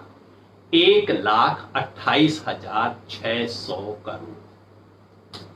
मतलब आपको मैंने बोला था 20 लाख दूंगा, और 1,28,600 रुपया दे के बोला हो गया ना यार, बाकी देखो ना मैंने कितना अच्छा किया तुम्हारे लिए, एसी में बैठने का भी किया, फिर मैंने उसको भी बोल दिया है दुकानदार को कि वो तुम्हारे को सब्जी टाइम पे दे दिया करेगा। मैंने उनको बोला है, लाला जी को भी बोला है कि तुम्हारा ध्यान रखा करेंगे। हो गया ना तुम्हारा पैकेज 20 लाख का। आप कहोगे बाबूजी बोला तो 20 लाख था, पैकेज तो अपना 20 लाख का तय हुआ था, ये तो हाथ में तो 1,28,000 है। अब तुम ऐसी बातें बहुत ज्यादा मत किया करो। कल आपने निर्मला जी के तेवर देखे? कल उनसे प्रेस कॉन्फ्रेंस में बेचारे 2-4 पत्रकारों ने पूछ लिया कि जी इसका खर्चा कितना होगा, ये आपने ये तो पहले भी अनाउंस की थी, स्कीम डरते डरते पूछ रहे थे। ऐसे तेवर थे उनके, आप जानते नहीं है। कब बजट तय हुआ था? फरवरी के महीने में तय हुआ था। आप बताइए बजट कब पेश हुआ होता है। ये उनका बोलने का स्टाइल था। जो व्यक्ति सिंपल सवाल पूछ रहा था कि आपने तो ये घोषणाएं बजट में की थी, इसको दोबारा क्यों कर रही है, क्या आप बढ़ा रही है, घटा रही है? फिर किसी ने पूछा कि आप इतना तो बता दीजिए आपका खर्चा कितना है, जो मेरी लाल पर्ची और ये संतरी पर्ची है। पूछ लिया पत्रकार ने, जी आप बता दीजिए कितना है। उन्होंने कहा आपको गिनती करनी नहीं आती, सारा कुछ दिया हुआ है, आप घर जाके पढ़ लीजिएगा। देखिए सिंपल चीजों का क्या जवाब, और ऐसे साम्राज्य की तरह बोल रहे हैं। बुरा लग रहा है मुझे कहते हुए। देश की फाइनेंस मिनिस्टर एक महिला है, ये देख के मेरा सर ऊंचा हो जाता है। वो डिफेंस मिनिस्टर बनी, मुझे इतना अच्छा लगा था कि एक औरत डिफेंस मिनिस्टर इस देश की बनी है। लेकिन क्या काम कर रही है निर्मला जी, आप तो औरतों के लिए शर्म का काम कर रही हैं। अगली बार औरतों को लज्जा है ये सब चीजों से कि एक औरत ये सब काम कर रही है। आप ज्यादा प्रोफेशनल दूसरों से होके दिखाती, कितना अच्छा लगता, कितना मजा आता सबको। खैर, मामला औरत आदमी का यहां पे नहीं है, मामला सरकार की नीयत का। और मैंने कहा था कि मुझे कल रात को समझ आया कि खेल क्या है। खेल ये है क्योंकि मैं सोचता रहा कि भाई क्या हुआ, क्या घोषणा हुई, और आखिर में मैंने कहा मगर इस प्रेस कॉन्फ्रेंस की जरूरत क्या थी? इसमें तो कुछ भी ऐसी बात नहीं जिसका कोई। देखिए कल जो किसानों के ऊपर प्रेस कॉन्फ्रेंस हुई, इसमें एक भी आइटम ऐसा नहीं था जिसका किसानों की लॉकडाउन और उसके बाद की जरूरत से कोई संबंध हो। एक भी चीज ऐसी नहीं थी जो किसान मांग रहे हो, किसान आंदोलन मांग रहे हैं।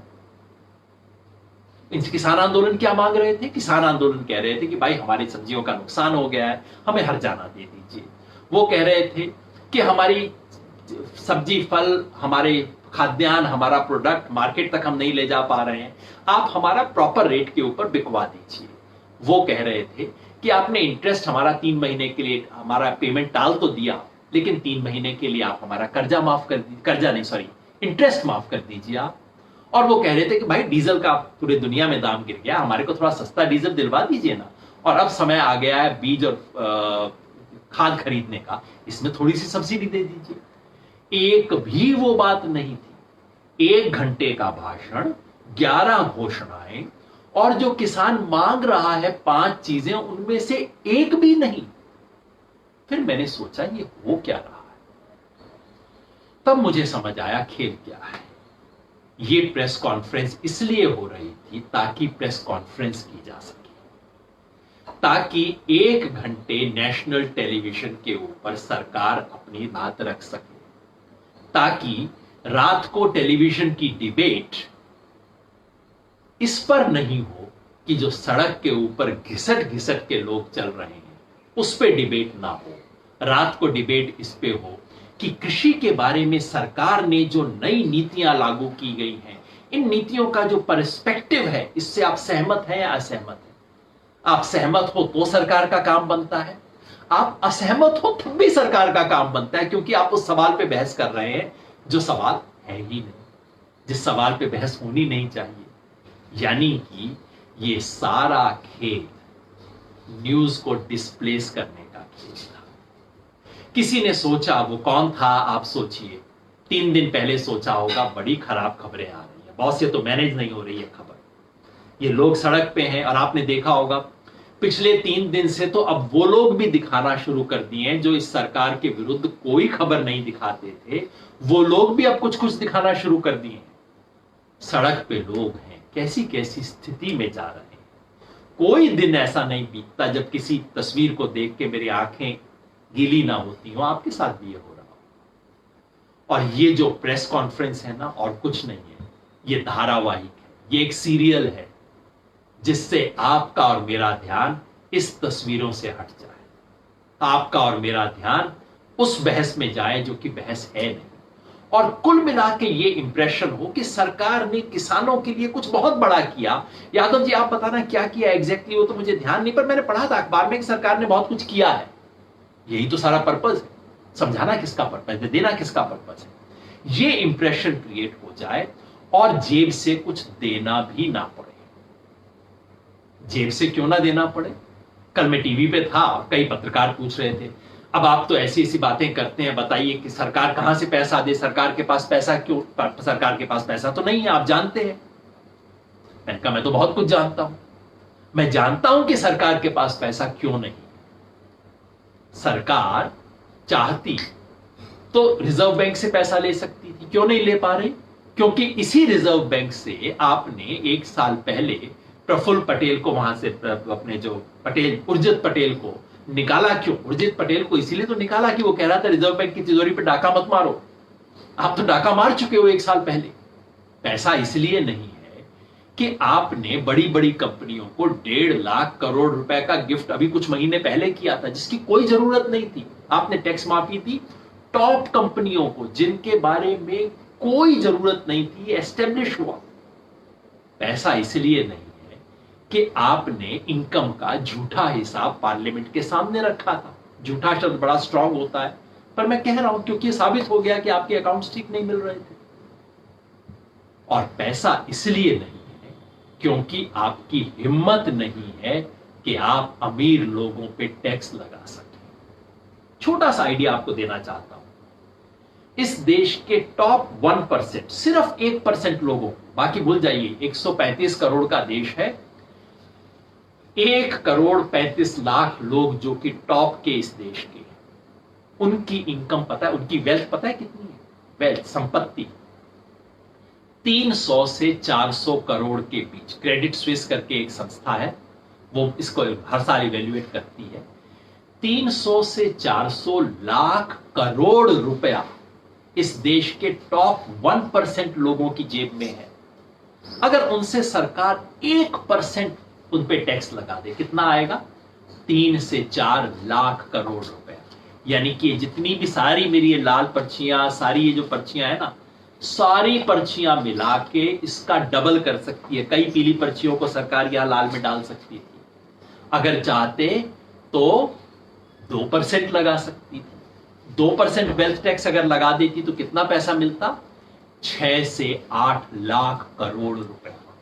6 से 8 लाख करोड़ रुपए में सचमुच आप इनमें से आधी पीली पर्चियों को यहां डाल सकते थे। सचमुच आप देश को दे सकते थे, क्यों नहीं लगाते? जैसे ही मैं टीवी पे बात करता हूं, एंकर कहते हैं आप योगेंद्र जी आप तो बड़े बड़े सवाल उठा रहे हैं, हमारे पास अभी वक्त नहीं, अभी ब्रेक का टाइम आ गया है। मैं जानता हूं यह ब्रेक का टाइम आ गया है, क्योंकि इतने बड़े सवाल में तो बहुत कुछ ब्रेक हो जाता है। जब सवाल अडानी, अंबानी, टाटा, बिरला इन पे आता है तो उस पे चर्चा नहीं हो सकती। ये वेल्थ ये कोई मेरे मन का ख्वाब नहीं है, मेरा प्रपोजल नहीं है। दुनिया के इतने देश हैं, दुनिया के बड़े पूंजीपति देश हैं, फर्स्ट वर्ल्ड कैपिटलिस्ट कंट्रीज हैं, जहां वेल्थ टैक्स लगाया जाता है। 5 साल पहले तक इस देश में वेल्थ टैक्स हुआ करता था, ठीक ढंग से लागू नहीं होता था लेकिन हुआ करता था। क्यों नहीं लगाया जाता? ऐसा लगाया जा सकता है अगर इच्छा हो, अगर क्षमता हो, अगर हिम्मत हो। तो दोस्त, ये राजनैतिक खेल है। सारी बात मैं यहां पे लाना चाहता हूं। निर्मला सीतारमण जी इतना लंबा लंबा भाषण क्यों देती है? दोष उनका नहीं है। उन्हें कहा जाता है देखो सिचुएशन खराब हो रही है, कुछ हेडलाइंस मैनेज करने, और मैनेज कैसे किए जाएंगे? जाओ 1 घंटा किसान किसान बोलना है, आप देख लीजिए कैसे बोलना है। अच्छा पैसा खर्च मत करना, पैसा नहीं है अपने पास, मगर किसान के बारे में बोलना है। एक दिन आज आके हो सकता है और भी किसी और चीज पे बड़ा अच्छा से बोलेंगे। क्यों कर रहे हैं? क्योंकि देश का ध्यान उन बड़े सवालों से हटाया जा सके जो सच्चे सवाल है।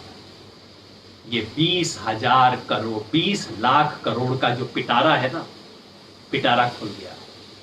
उस पिटारे में लोगों के लिए पैसा कितना निकला है वो तो मैंने आपको दिखा दिया। ये सारी पर्चियां दिखा दी मैंने आपको, मिला के कितनी बनती है? 1,28,000। तो कुल मिला के 1,28,000 करोड़ का पैकेज मिला है।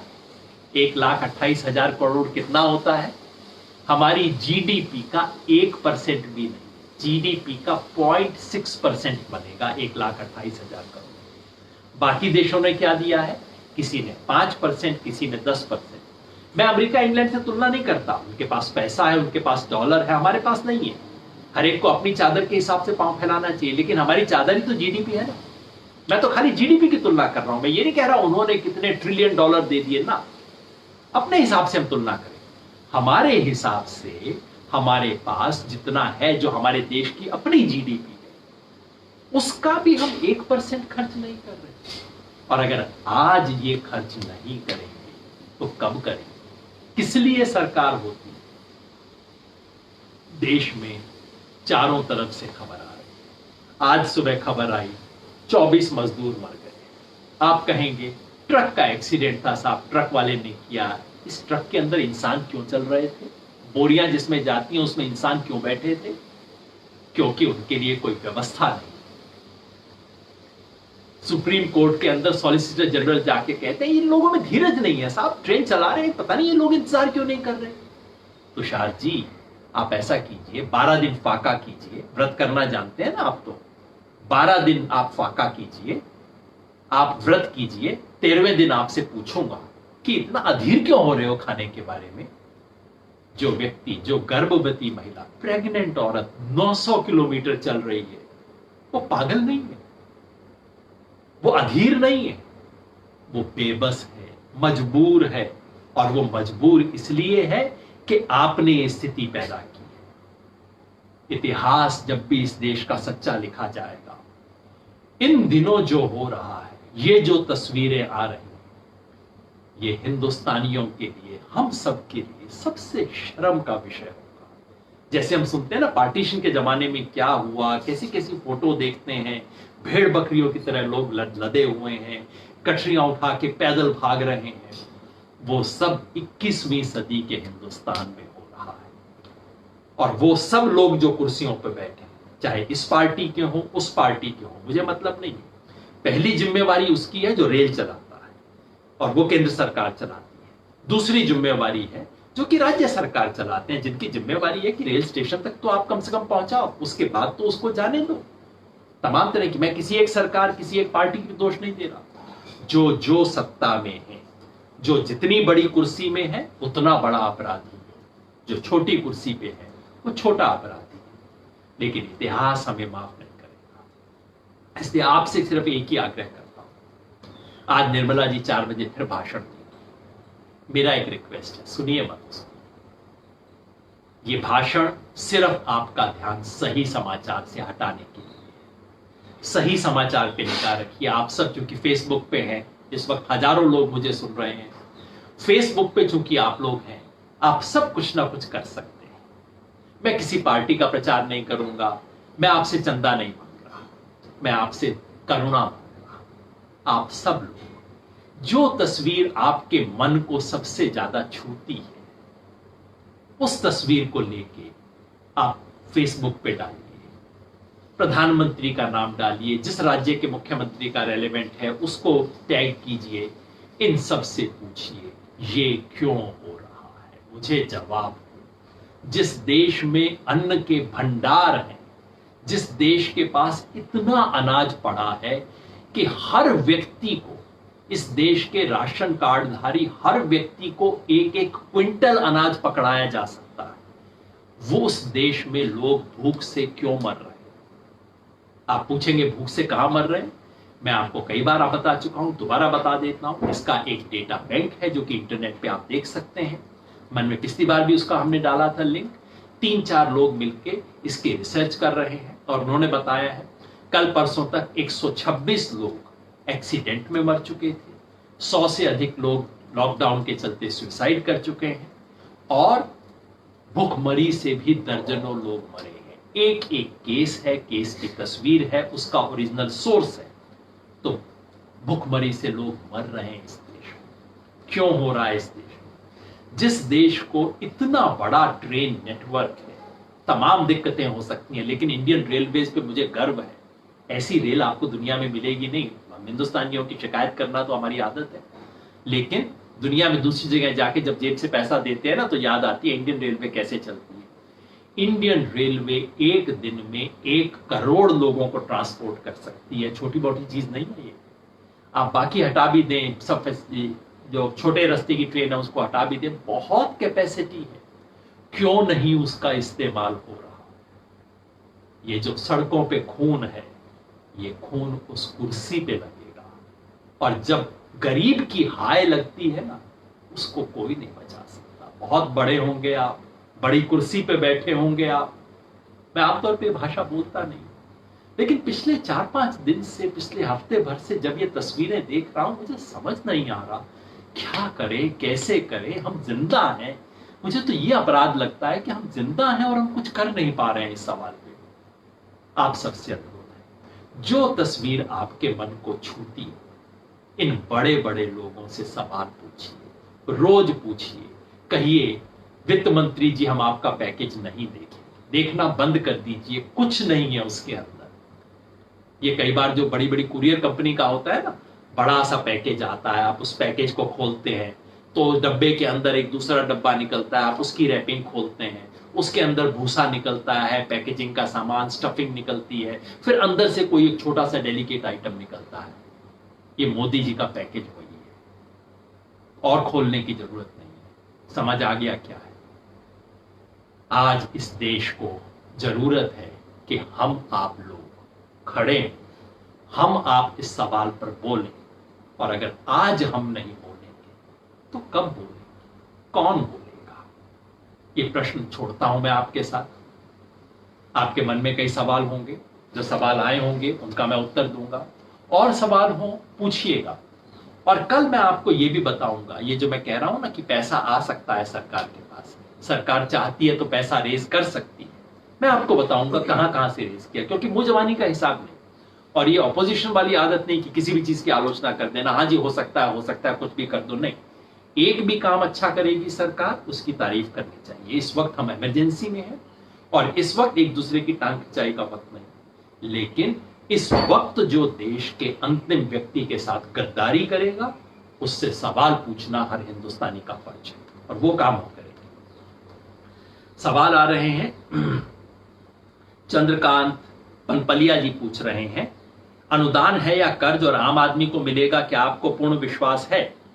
मैं तो बता ही दिया, ये जो सब पीली पर्ची वाला खेल है, ये सब कर्ज है, और ये कर्ज पहली बात तो मिलेगा कैसे, बैंक तो देगा नहीं। जब तक सरकार गारंटी, इनमें से कुछ चीजों की सरकार गारंटी ले रही है, जिसकी गारंटी सरकार नहीं ले रही, बैंक नहीं देगा कर्ज। क्यों देगा बैंक?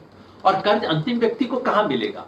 कर्ज तो भाई साहब उनको है जो अभी इंग्लैंड में बैठे हुए हैं, जो 9,000 करोड़ लेके चले गए, जो नीरव मोदी चले गए, इनको कर्ज मिला करता है। कर्ज गरीब आदमी को कहां मिलता है? क्योंकि गरीब होना तो इस देश का सबसे बड़ा अपराध है ना। मनोज पांडा भाई कहते हैं, क्या गवर्नमेंट ऑफ इंडिया आप मीडियम कैटेगरी फैमिली को क्या हेल्प किया फ्रॉम कलिंगा अशोक? मनोज पांडा भाई, मीडियम कैटेगरी फैमिली को सिर्फ एक चीज मिली है अब तक, और वो ये कि उसे जो राशन मिला करता था, वो राशन 5 किलो की बजाय 10 किलो हो गया है, जो अच्छी चीज है, उपयोगी है। लेकिन सिर्फ इतने से काम कैसे चलेगा? पेशेंट आईसीयू में है और हम उसको च्यवनप्राश खिला रहे हैं, और कोई कह रहा है भाई ये क्या कर रहे हो, तो हम पूछे क्यों, च्यवनप्राश अच्छी नहीं होती क्या? अरे भाई होती है, लेकिन अब इसमें जहां जहां ये जरूरत है उस वक्त आप क्या दे रहे हो? पेशेंट को कोरोना है और आप कफ मिक्सचर उसको दे रहे हो। ये है। महेंद्र पाड़ी जी कह रहे हैं, how and who will educate emotional voters? भाई ये काम आपको करना पड़ेगा, कोई ऊपर से आएगा नहीं। वैसे हम हिंदुस्तानी गीता को गलत तरीके से कोट करते हैं, जब जब दुनिया में धर्म की हानि होगी तब तब कृष्ण का अवतार होगा।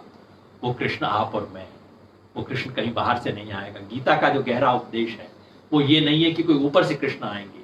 गीता का उपदेश है कि आप और मुझे वो कृष्ण बनना पड़ेगा। ये हम करेंगे, कोई बाहर से नहीं आएगा इस देश को सुधारने के लिए। आपको मुझे करना पड़ेगा, और करने के लिए कुछ खोना पड़ेगा। ये जो होता है ना कि देश सुधर जाए, मैं अपनी रजाई से बाहर ना निकलूं, मैं अपने एसी से बाहर ना निकलूं, भाई ये तो कुछ होगा। हम सबको भी कुछ कष्ट उठाना पड़ेगा, तभी होगा। आप तैयार हो? लिखिएगा इस पे, व्हाट्सएप पे, फेसबुक पे आप मैसेज डालिएगा, संपर्क करेंगे आपसे। सुनील कुमार पूछ रहे हैं, economic crisis due to corona has started debate on globalization versus import substitution welfare state. We have two questions. We as nation following which direction? According to your opinion, which direction we should follow? There is any other alternative? Sunil भाई, हुआ है कि प्रधानमंत्री ने चूंकि आत्मनिर्भर भारत का बोल दिया, तो अब सारे लोग इसके ऊपर डिबेट कर रहे हैं. मेरे ख्याल से बिल्कुल फिजूल बात है. फिजूल इसलिए है कि प्रधानमंत्री भी कोई उसके बारे में गंभीर नहीं है. अगर गंभीर होते तो आप बताइए, डीआरडीओ का कैंसिल करके राफेल को देते. चुभती है बात है, मैं कह देता हूं तो एंकर वैंकर घबरा जाते हैं और एकदम कहते हैं ब्रेक का टाइम आ गया है, और या एंकर ही वो सवाल पूछना शुरू कर देता है जो बीजेपी वाले को कहने चाहिए थे. लेकिन आप ही सोचिए, अगर ये होता तो क्या भारत फॉरेन डायरेक्ट इन्वेस्टमेंट के पीछे इस तरह से पड़ता जैसे अब है? भाई किसी तरह से बस फॉरेन इन्वेस्टमेंट आ जाए.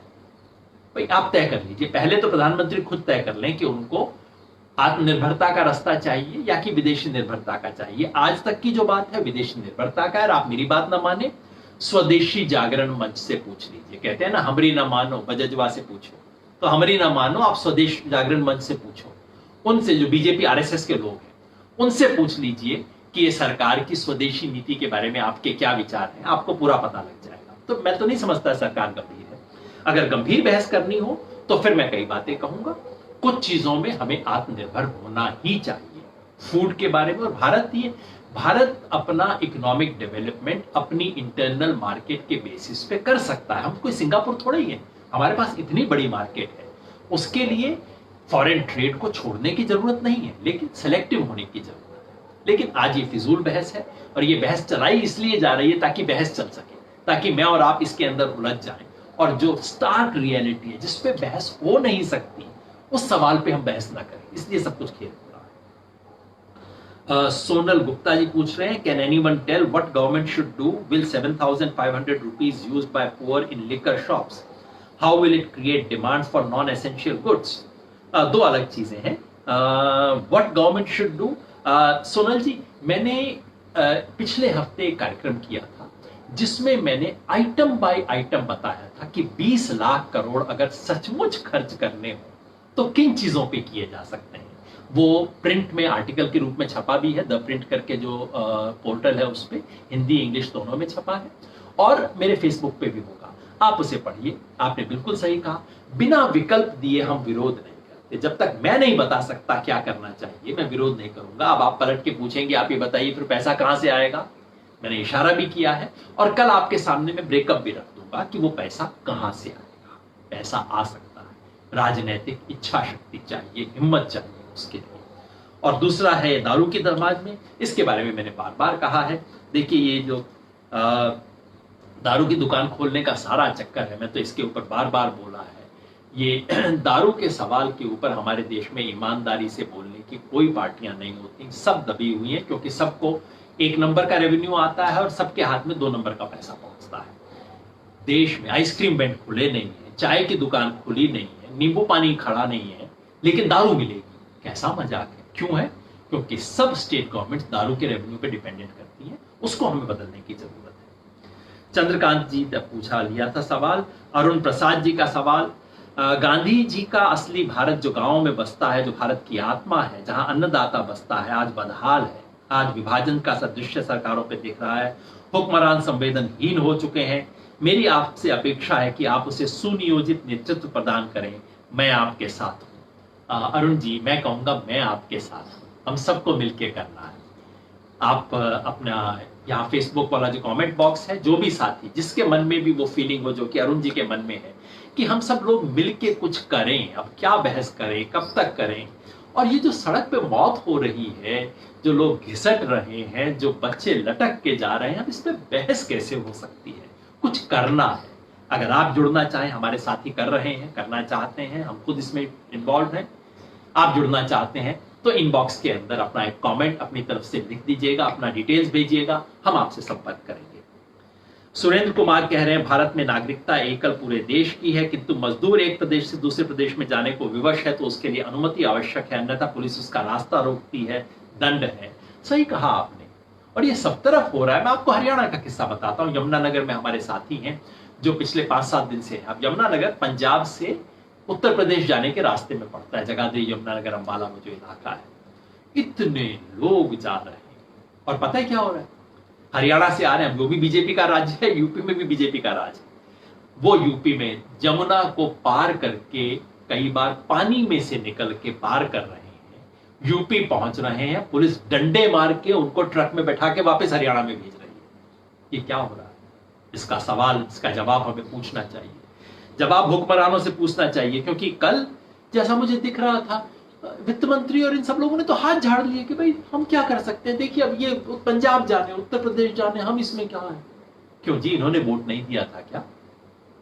जब कोई कुवैत में रहता है, कोई चाइना में रहता है, कोई इटली में रहता है, वो भारतीय नागरिक है, उसको लाने की जिम्मेवारी भारत सरकार की है। और जो पंजाब से बिहार जाना चाहता है, उसकी जिम्मेवारी बिहार सरकार की है। ये क्यों? रेलवे भारत सरकार क्यों चलाती है?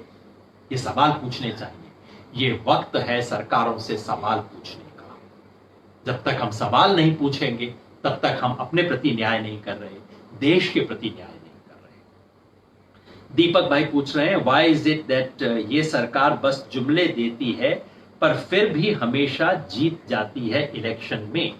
ये इसलिए कि आप और हम वो काम नहीं करते जो हमें करना चाहिए। सिर्फ ये सरकार नहीं, पिछली सरकारें भी करती थी और देश में ऐसा रिकॉर्ड बन गया है। देखिए, लोकतंत्र में सरकार को जब तक अकाउंटेबल जनता नहीं बनाएगी, तब तक कुछ नहीं होगा। खाली मीडिया तो बनाएगा नहीं, जुडिशरी के हालात देख ही रहे हैं। जनता को सरकार से सवाल पूछने होंगे, तो अंततः लोकतंत्र में मैं और आप जिम्मेवार है। जो गलती होती है हमें कुछ करना होगा। रतन लाल जी पूछ रहे हैं, आप हर बात में नकारात्मकता ढूंढते हो, ऐसा क्यों? ये सच नहीं है रतन लाल जी। मैं तो, आपको ध्यान होगा अगर आप शुरू से देख रहे हैं, जब लॉकडाउन लागू हुआ मैंने सरकार के समर्थन में लिखा और लगातार कार्यक्रम किए कि नहीं, विरोध मत कीजिए, इस वक्त यही ठीक है। और मैंने तो बार बार कहा, इस प्रोग्राम में भी मैंने शुरू में कहा, गलती किसी से भी होगी, गलती हो सकती है, इसके लिए तैयार रहे। हम केवल वो चीज जो गलती अवॉइड की जा सकती थी पहले से सोच के उसके बारे में बोलता हूं, या जो हो रही है आंख के सामने और जिस पर कुछ नहीं किया जा रहा उसके बारे में तो बोलना पड़ेगा ना। कोई मेरे को कहे कि सड़क पे लोग चल रहे हैं, मैं उनकी बात करूं, और कोई कहे आप नकारात्मकता ढूंढ रहे हैं, तो मैं कहूंगा भाई साहब जरा चश्मा बदल दीजिए। अगर ये नकारात्मकता है तब तो इस देश के हर व्यक्ति में इतनी नकारात्मकता, अगर ये कहने की क्षमता खत्म हो जाएगी कि ये गलत हो रहा है जो हो रहा है, अगर हम ये नहीं कह पाएंगे तो हम क्या करेंगे? तो बिल्कुल इतनी तो होनी चाहिए। बाकी मैं तो बहुत सकारात्मक रहता हूं, होना चाहता हूं, और मैंने खुल के मोदी सरकार की तमाम चीजों में समर्थन किया। मैं आपको दूसरा उदाहरण देता हूं। अभी हरियाणा के अंदर आढ़तियों ने हड़ताल कर दी। हरियाणा सरकार ने कहा नहीं, आढ़तियों की हड़ताल का हम विरोध करेंगे। सारे ऑपोजिशन ने मजा लिया कि आढ़तियों ने हड़ताल कर दी, खरीद बंद हो गई, ऑपोजिशन आढ़तियों के साथ जाके खड़ा हो गया। हमने मुद्दे का अध्ययन किया, सरकार की बात सही थी, सरकार किसान के साथ खड़ी हो रही थी और ऑपोजिशन पार्टी आढ़तियों के साथ खड़े हो रहे थे। हमने कहा नहीं, हमने सरकार का समर्थन किया, सरकार को धन्यवाद और बधाई का पत्र लिखा, उस सरकार का जिसका हम दिन रात विरोध करते हैं। तो हम तो सकारात्मकता की राजनीति में विश्वास करते हैं, और हमेशा मैं कहता हूं विरोध तभी करो जब तुम विकल्प दे सको। और आप देख रहे होंगे हम हर चीज का विकल्प दे रहे हैं। मुकेश जी पूछ रहे हैं, मार्केट में डिमांड कैसे इंक्रीज किया जा सकता है? किसानों को डिमांड और सप्लाई का क्या रोल होगा? भाई, डिमांड इंक्रीज करने का एक सिंपल फॉर्मूला है, जो अभिजीत बनर्जी बता रहे हैं, जो तमाम इकोनॉमिस्ट बता रहे हैं, और जो एक अंग्रेज इकोनॉमिस्ट थे लॉर्ड कीन्स, वो कह के गए थे। सिंपल ये है, डिमांड बढ़ाने ऐसी स्थिति में जब सारी इकोनॉमी नीचे उतर रही, तो सरकार को एक काम करना चाहिए, किसी तरह लोगों की मुट्ठी में पैसा डालो ताकि वो जाके खर्च करें। सबसे गरीब को दो, क्योंकि वो पैसा लेते ही खर्च करेगा, उसके पास कोई ऑप्शन नहीं, उसको अपना खाना खरीदना है, उसको न्यूनतम जरूरत लेनी है। इसलिए गरीब को पैसा देना शुरू करो। ये पुराना, बिल्कुल पुराना टेस्टेड एंड ट्राइड फॉर्मूला है मंदी के समय का। अभिजीत बनर्जी भी यही कह रहे हैं, रघुराम राजन भी यही कह रहे हैं, अमर्त्य सेन भी ये कह रहे हैं। निर्मला जी नहीं मान रही हैं, और निर्मला जी के साथ जो काम कर रहे हैं लोग, वो कहते हैं हमें क्या इकोनॉमिक्स आती है। भाई, हो सकता है आपको नोबेल प्राइज वालों से ज्यादा इकोनॉमिक्स आती हो, या हो सकता है आपकी जेब में पैसा ना हो, इसलिए आप उनकी बात ना मानते हो। पैसा क्यों नहीं है इसकी चर्चा मैंने की और कल भी करूंगा। नितिन बोल रहे हैं अब वक्त आ गया सरकार को गाली देने के बजाय खुद जितनी हो सके गरीबों और मजदूरों की मदद करे, हमें खुद क्यों नहीं करना चाहिए। नितिन भाई, मैं तो आप शायद नियमित रूप से देखते नहीं रहे, पिछले 50 दिन से हम और कर क्या रहे हैं। स्वराज अभियान के सारे साथी मदद में ही तो लगे हुए हैं, दिन रात हर तरह की मदद कर रहे हैं। जैसे मैंने अभी आपको यमुनानगर का बताया, जहां जहां हमारे साथी संभव है सड़कों पे खड़े होकर ये काम कर रहे हैं, हम तो यही काम कर रहे हैं। लेकिन ट्रेन चलाना हमारे बस की बात नहीं है भाई, इतने पैसे हमारे पास नहीं है। आप चंदा दे देंगे तो हम जरूर करवा देंगे, एक ट्रेन की टिकट ले ले इतना पैसा हमारे पास नहीं है। किसी के पास 5 किलो आटा, 5 किलो दाल, 2 किलो दाल, 1 बोतल सरसों के तेल की, खाने के तेल की, ये तो हम पहुंचा सकते हैं। ट्रेन खरीदना हमारे बस की बात नहीं है। और ट्रेन खरीदने की नौबत क्यों आए, हम लोगों को क्यों ये काम करना पड़े।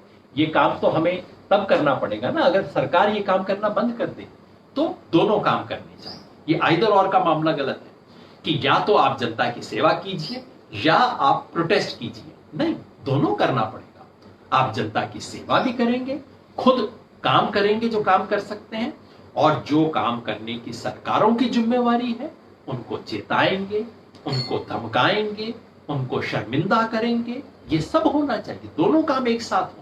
इसीलिए 2 हाथ दिए है ना, 2 आंख भी दिए, एक आंख में करुणा, दूसरे आंख में क्रोध। ये मेरा फॉर्मूला नहीं है, राम मनोहर लोहिया कहा करते थे। एक आंख में करुणा होनी चाहिए, दूसरी आंख लाल होनी चाहिए, क्रोध होना चाहिए, तभी संतुलन हो पाएगा। आज हमें दोनों करने की जरूरत है। सागर जी कह रहे हैं क्या देश का दुर्भाग्य नहीं है कि पहली बार देश के रिजर्व बैंक का गवर्नर कोई अर्थशास्त्री नहीं बल्कि कोई मास्टर इन हिस्ट्री है। वैसे सागर जी ये बात सही नहीं है, इससे पहले भी रिजर्व बैंक के गवर्नर हो चुके हैं जो कि अर्थशास्त्री नहीं थे। वैसे रिजर्व बैंक के गवर्नर अर्थशास्त्री हो तो बेहतर होगा, लेकिन जो कुछ गड़बड़ हो रही है वो उनके अर्थशास्त्री ना होने की वजह से नहीं, वो सीधे सीधे पॉलिटिकल मामला है। इस देश को चलाने के लिए आप कहां से पैसा लाएंगे, किसकी जेब से पैसा निकालेंगे, किसकी जेब में डालेंगे, ये अर्थशास्त्र का काम नहीं है, ये राजनीति का काम है। और आज सरकार कह रही है कि तुम्हारी जेब में पैसा डालना मेरा काम नहीं है, किसी तरह से अपना मैनेज करो। अब बताइए मैं उनके कोर्ट में कैसे हाथ डाल सकता हूं, सवाल ये है, और ये राजनीतिक सवाल है। सर ईएमआई जुलाई से शुरू हो जाएगा लेकिन काम शुरू नहीं हुआ, सरकार को और समय देना चाहिए, सौम्य ध्रुव प्रेम जी पूछ रहे हैं।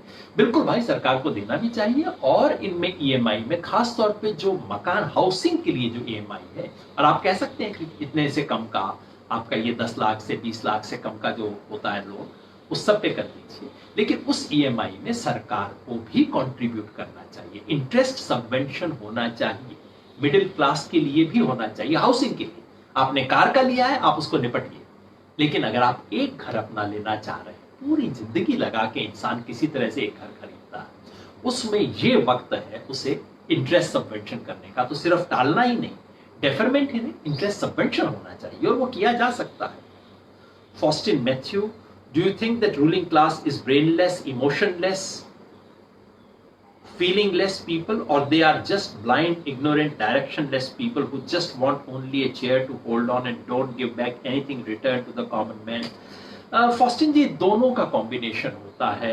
आई don't think they are brainless, I think people like Nirmala Sitharaman ji are very intelligent. संयोग से मैं भी उन जमानों में यूनिवर्सिटी में था जब वो पढ़ती थी, मैं पर्सनली नहीं जानता था, लेकिन she is a very smart person, she is a very intelligent person. मगर एक इंटेलिजेंट पर्सन की इंटेलिजेंस का आप क्या इस्तेमाल करेंगे, क्या उससे झूठ बुलवाने के लिए करेंगे या उससे समाज की सेवा के लिए उसके इंटेलिजेंस का इस्तेमाल करेंगे, ये राजनीति से तय होता है। आर दे इमोशनलेस, ये तो मुझे लग रहा है। इमोशन, देखिए इमोशन क्या होता है, अफ्रीका में कोई बच्चा मर रहा है, इससे आपका इमोशन जागता नहीं, क्योंकि आपको पता नहीं है, पता भी लग जाए तो किसी मैगजीन के अंदर फोटो छपती है, वो मेरा बच्चा नहीं है, मुझे नहीं लगता कि मेरा बच्चा हो सकता है। जो मेरी रडार पे आता है, मेरी आंख के सामने आता है, मेरे माइंडस्केप में आता है, उसके बारे में मुझे इमोशन होता है। तमिलनाडु में कहीं एक्सीडेंट हो गया, मैं देखता हूं एक्सीडेंट हो गया, लेकिन जिस सड़क पे रोज मैं गाड़ी चलाता हूं उस पे अगर एक्सीडेंट हो जाता है गाड़ियों में, तो मुझे लगता है बाप रे, तो मैं हो सकता था। खेलिए, क्या इस देश के रूलर्स को लगता है कि बाप रे, तो मेरा बच्चा हो सकता था? वो जो ट्रक पे जिस बच्चे को चढ़ाने के लिए यूं करके उठाया जा रहा है, वो बच्चा जो एक छोटे से बच्चे की गोदी के अंदर है, लटक पटक रहा है, गिरने वाला है, क्या लगता है कि मेरा बच्चा हो सकता था? जब ये लगता है तब इमोशन जागती है। और मुझे लगता है कि हाँ, इस देश के रूलर्स को ये तो नहीं लगता कि ये मेरा बच्चा हो सकता है। निकुंज पूछ रहे हैं, गुलाटी जी, क्या जिस काम के लिए पैकेज अनाउंस हुआ है कोरोना, क्या वो कंट्रोल हुआ और कर पाएगी सरकार? देखिए, ये पैकेज कोरोना को कंट्रोल करने के लिए नहीं बना है और कोरोना के कंट्रोल इस पैकेज से हो भी नहीं सकता। ये पैकेज कोरोना के चलते जो लॉकडाउन हुआ है उसके इकोनॉमिक कंसिक्वेंसेस को कंट्रोल करने के लिए है। वो हो जाए बहुत बड़ी बात है। पैसे से कोरोना कंट्रोल अगर होता तो अमेरिका में हो चुका होता। सुनील कुमार कह रहे हैं, The arrest of Dr. Teltumbde is not a real face of BJP Dalit hatred of Hindutva agenda and Hindu Rashtra with the cover of Maoist threat. बड़ा सवाल है, मगर मैं इतना जरूर कहूंगा, आज हम डॉक्टर तेलतुम्बडे को याद किया। आप में से जो लोगों ने लेट ज्वाइन किया हो, मैं फिर बताऊं, आज पूरे देश में हम सब लोग मिलके एक देश के बहुत बड़े बुद्धिजीवी हैं डॉक्टर आनंद तेलतुम्बडे, जिनको अरेस्ट करके जेल में झूठे केस में माओवादी और पता नहीं क्या क्या डिक्लेयर करके उनको जेल के अंदर डाला गया है।